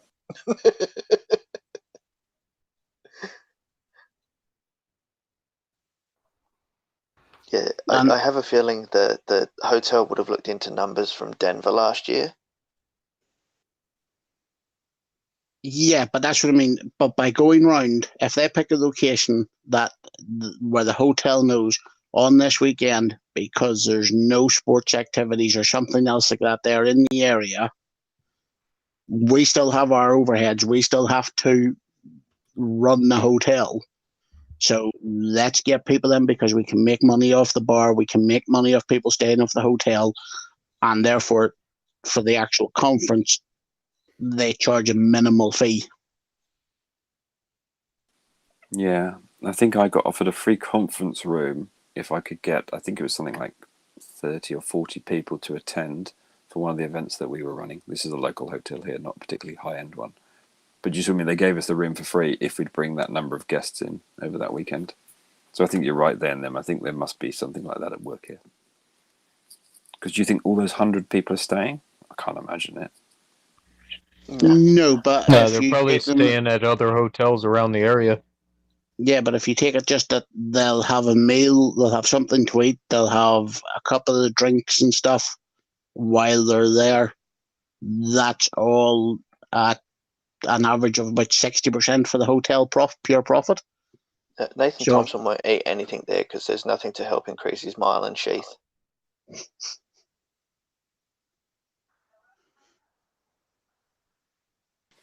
Yeah, I think you're right. If they worked it out sensibly, it would be be a good event, wouldn't it, for them to fit in, like you say, for a hotel to slip it in between two other things that are going on. It's probably what they do. It'd be interesting to see what Robbie's accounts look like. I guess he probably publishes them. In America, do they publish accounts publicly? Do you know, Blue? Is any Americans on the panel at the moment? Publish, what are you talking about? Accounts?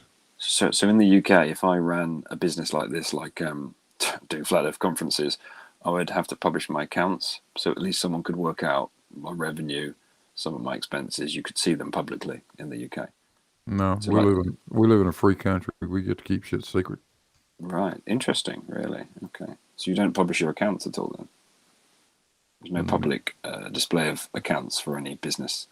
It is if it's a public business. I mean, if it's private. Robbie would have to be a business. So it doesn't matter. It's not a public corporation, so it's not. He doesn't have to divulge anything. So is it only corporations? Yeah. Okay. So in the UK, we have a thing called a partnership. We have a thing called a limited company, which is what I'm talking about, right? Which means that you're limited. Yeah. Which means you potentially have, shareholders and you have directors. We have LLCs too. But if it is owned, if it's publicly owned, that's different. If it's privately held. That's what I mean. You don't have to publish if it's privately held, are you saying? No. Okay, in the UK you do. Okay, that's interesting. Didn't know that. Okay. So, for example, if you were, let's say back in the day, or George runs, a small computer business, let's say, right? Yeah. And it's limited, yeah. But it's privately held, yeah, i.e. it's not listed on the stock market. He wouldn't have to publish his accounts publicly. Nope. Okay. It's very different. Very interesting. Nope. I presume he'd still have to do tax returns and stuff. It's just it wouldn't get publicly shared. Oh yeah. By the way, I think a lot of people don't know that's the case in the UK.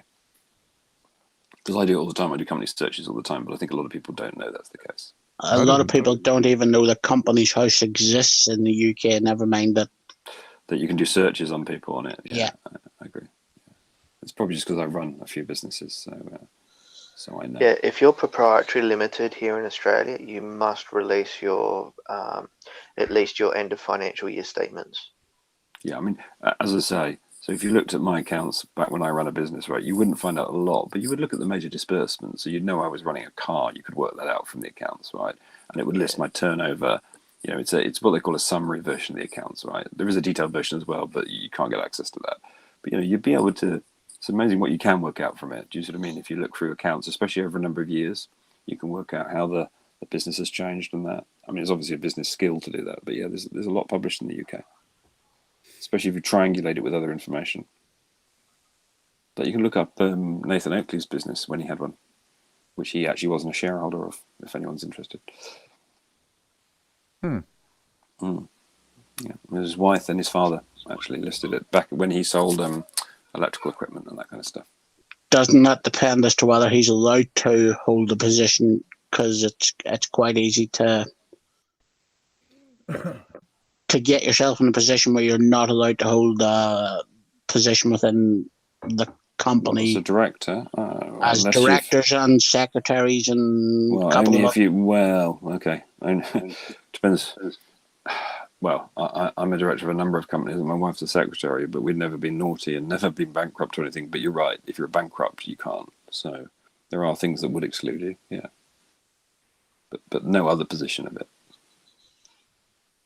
I mean, there's lots of in Britain, right? There's thousands, probably a million, yeah, maybe 500,000. Small limited companies that are mostly people who are doing contracting work. Obviously, they're getting rid of that now in the UK. But so a lot of people who would work in IT, right, would set up a small limited company. Some people use a thing called an umbrella company, but there's a lot of limited contractors, which is actually how I started my businesses all that time ago. Then I actually used them for other things, bigger things. But originally that's how I set them up. Yeah, I don't know. Maybe Nathan just didn't want to be. Maybe his dad was underwriting it or something at the time. I think probably Anthony, though. I've not done a search on Anthony, but I think Anthony used to run some businesses, he said. Yeah, failed businesses. Isn't he still running the bus company? He's not allowed to hold a license for that anymore. No. I'm talking about as in running the company, not whether he is allowed to drive the bus or not. No, he's not allowed to have a license to run one of those companies anymore. Is he not? Oh, I thought he just got banned from driving, as them said. I didn't realise he got banned from. because he falsified certain information about his capability licenses. He was told not to be running any form of transporting businesses. Oh, really? Okay, cool. Last time I spoke to him, he said he was running some micro companies or something. He didn't say what in, but actually I should have a micro company. Yeah, you know what I mean. Like, I don't know. He's probably talking about mice with hats. Don't know. He makes money somehow, doesn't he? Right. I mean, he's online all day, so he must be doing. He must be doing something. I mean, he's not trading Bitcoin, is he?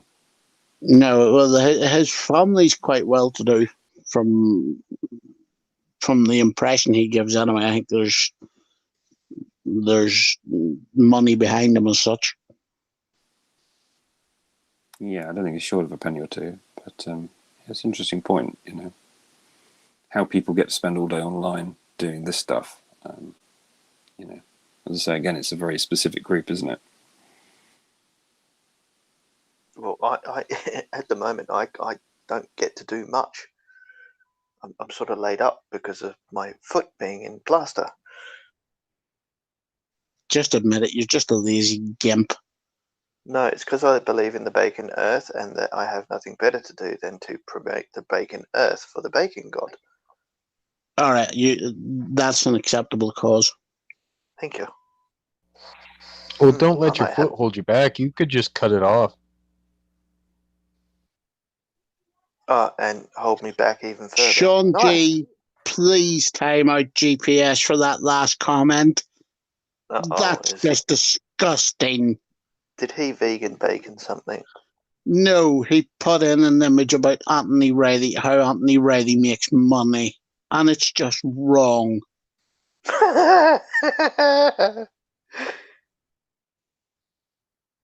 It's not in a factory, is it?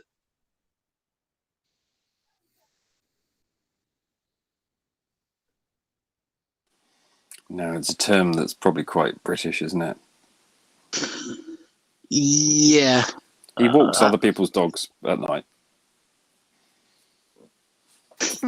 What's a video? no. What's a video camera? No, I didn't want to hear that. Didn't I tell you the funny story about that? Have I told you guys this? We'll end on it, Sean. A quick story about that particular. No. All right, I'll tell you the quick story on it. Yeah, I'll keep my voice down because I was away at the house. I'll get in trouble with the wife. So, I do a lot of my whole day at work. Right, is but mainly phone calls. Right, I go to presentations with customers sometimes and stuff, but I do a lot of management, so I'm on the phone a lot. And sometimes for the calls, I have to kind of look at the screen because there's numbers and Excel spreadsheets and stuff, right? So I'm driving back one day from work. It's in the summer. It's quite late. It's just getting dark. I'm coming up near to where I live, and a fair way from where I live actually, but you know, nearing home. And the call goes, so I have to pull in to answer this call and actually sort of stop driving the car while I'm doing this particular call because it's a little bit important, right? And I've been waiting for this call.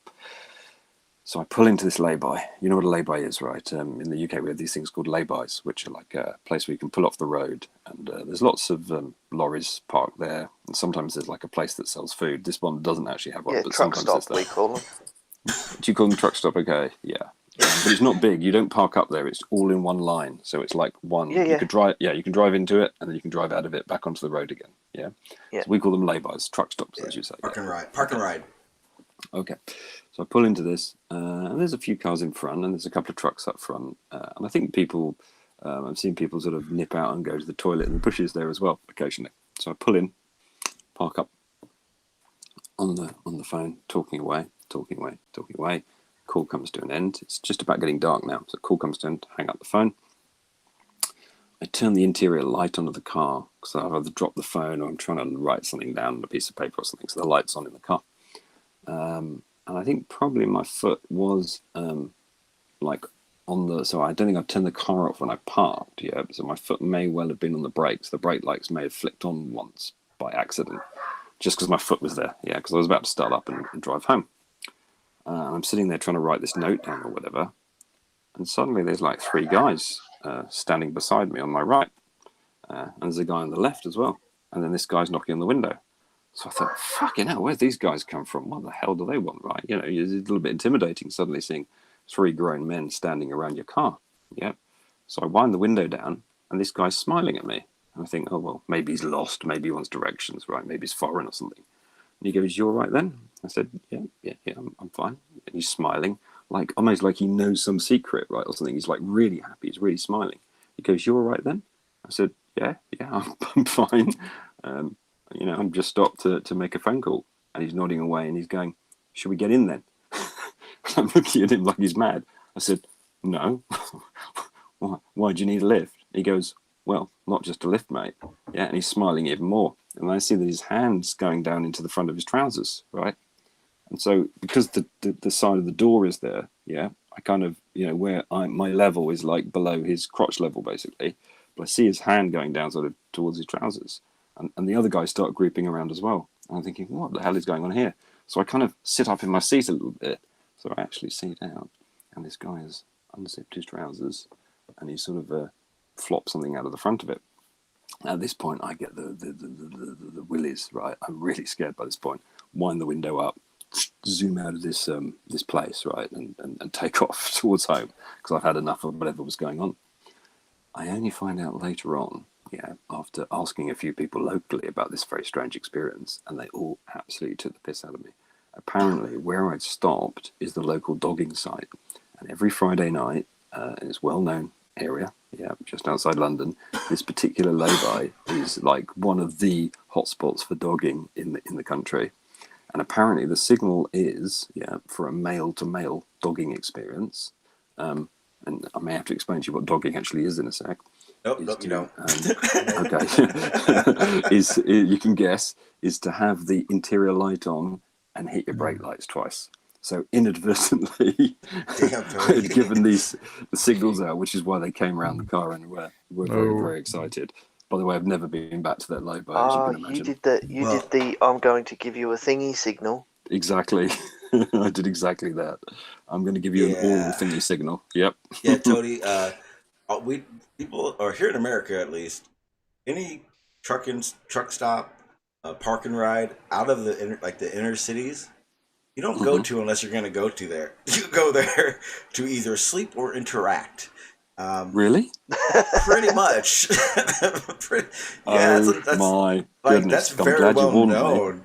Yeah, like is it like a truck stop? Really? If you see a girl, if you see a girl walking around a truck stop, she's there for a reason. That's right. She's not lost. You'll have no problem, Toady. You've been trained. just tap, hit the blinker light. Yeah. Blink the light. I didn't realize this was a thing. I'm a very naive person, obviously, right? I think the 1 flash, 2 flash thing is backwards over here, though. I'm not sure.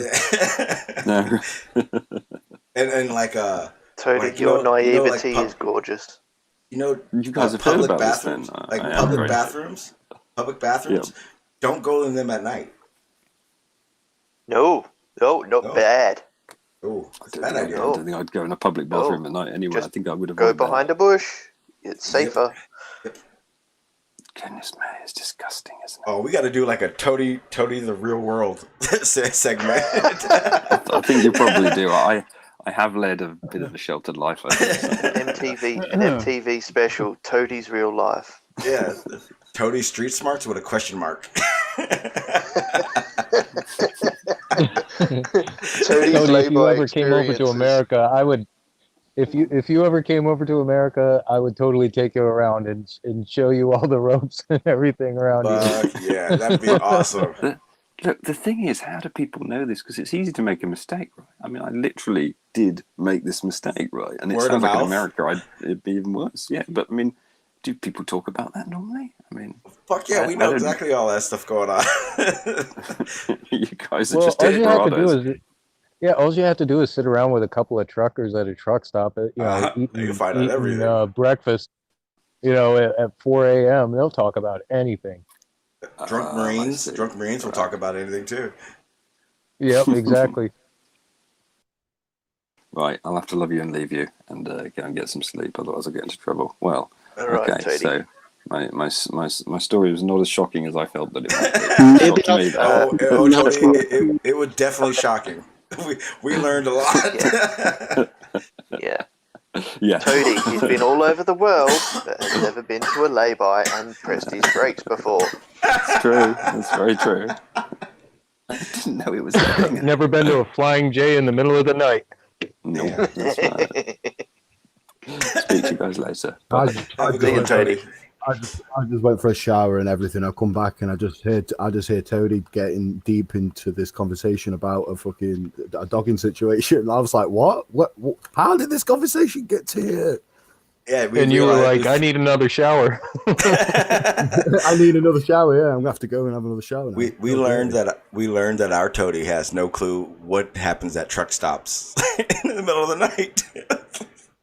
Yeah, I just caught the end of it. Yeah. Yeah. So I'm gonna try to get with Toady and see if we can do like a Toady. I was serious. A Toady Street Smarts with a question mark is gonna be a new segment. No, he learned real quick not to go back there and do certain things with his brake lights and shit. What happened to him, man? What happened? He got flashed, man. He got flashed. Okay, Abel. So he was driving along and he had to pull into a lay-by to take a phone call. It was an important phone call, right? So apparently, because he turned on his interior light and his foot was on the brake, and as he was shifting in his seat, he must have double tapped it. All right, sent some sort of signals on it then, yeah. Yeah. Then 3 guys walk up to the side of his car. Oh smiling. God! Yeah, he winds his window down. Bloke goes, "You all right, mate?" And Toady goes, "Yeah, why?" And he goes, "Well, should we get in?" Whoa! Toady goes, "Well, why would you want to get in?" And then the guy puts his hand down his pants and pulls something out. Oh fucking hell, man! Shit, that's creepy, man. Hey, dude. Yo. And how you heard the story and now you know what's going on and you know about it. Toady had no clue that existed at all. Oh my God, man! What kind of?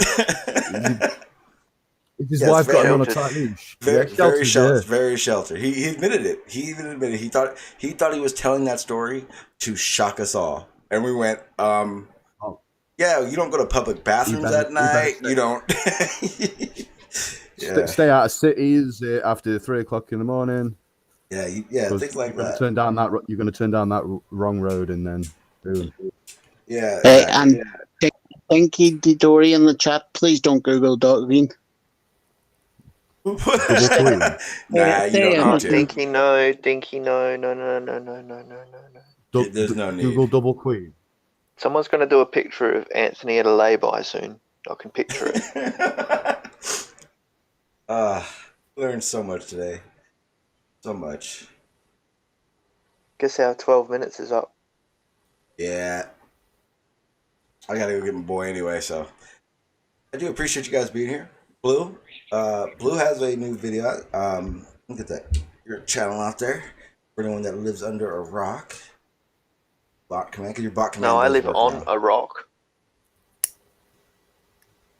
An expression, damn it. He has a new upload. We saw part of that earlier.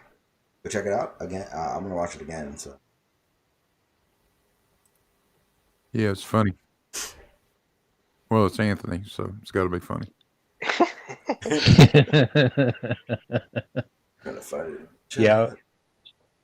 Yeah, I'm gonna hop off here as well. Spend a little bit of time with my boy. I do appreciate you being here, Sean. I do appreciate it. Yeah. I'll see most of you guys in Terry's later today. Yeah, exactly. you got to get ready for that one. Who's I that? just put Terry? Terry Davies. He does the Ozzie perspective. Oh, is that the guy who rants about being Jesus and shit? No. No. Flat Earth Ozzie Jesus. Yeah, anyone who's a flat earther and from Australia, I just immediately think him. Sorry. I really should profile him like that. Sorry. Terry's good peoples. Yeah, Terry's not a flat earther. Oh, cool. Yeah, so go check him out. He'll be on a little bit later on. Yeah, I just posted his link in the side chat, by the way. Yeah, I have a bot command from him. I already put him in there.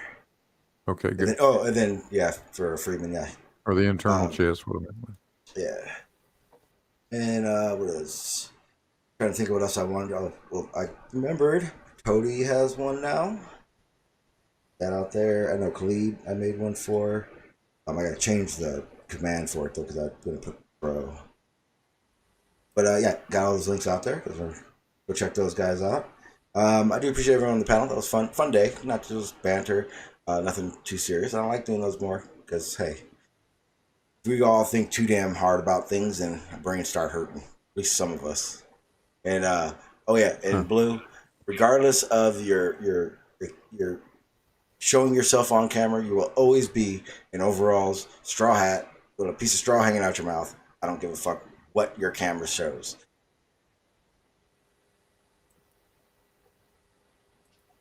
I still think you should dress up in a suit and tie, black suit and tie, so he can be the Men in Black.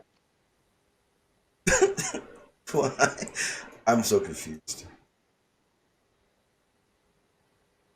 Well, that's what he gets accused of, being a shill and stuff like that. So I think he should be the Men in Black. I think the what do you call it? Jesus Christ, drawing a blank. The overalls and the straw hat are better. For fucking Tennessee, it's old as dirt, dude. All right, I'm gonna get out of here before Blue gets mad. Yeah, I'll see you guys later. You guys all have a good one. Thank you guys for being on. Take care, buddy. Alrighty. See you. Yeah, Later, see guys. you guys. Alrighty, guys. Today, like I said, today was a fun one. It was one of those ones that you get to just hang out and talk about bullshit. Overall, I was gonna say it earlier. I would go to a conference, or not even a conference. I would go to the meetup aspect of it, but I also don't have these evil ties with people that I have to do shit to. I wouldn't go if I knew someone was there that I would get into it with. I wouldn't go. It's called being an adult. It's called being an adult. Let me say this one more time. Adult. All of you are supposed to be. Therefore, I don't understand why you can't carry yourselves. I also think going there for content is probably not a good idea. And if that is what they're doing, they're not doing very well, because I can tell you right now, every story we're getting is how some Glober did something stupid. So if I were to be a betting man, I'm betting they're getting their content, but it's not going to look good. It's my opinion. Like I said, if I was in the area, I would have gone.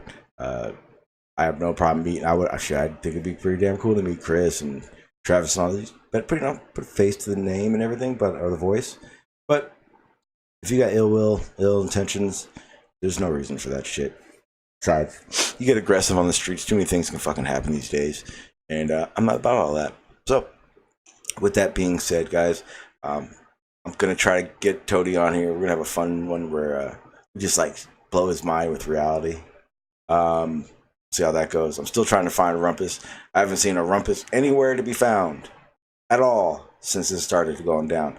And I'm telling you guys right now, I have this presentation for this Horizon shit, and kind of what you saw it earlier, but I have like 10 times more shit, and I'm gonna lay the whole argument to bed. All I gotta do is get Rumpus on here and say, yes, Sean, you're right, and I'm sorry, and that he is an utter moron himself. With that said, I'm out of here. Peace.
Bye.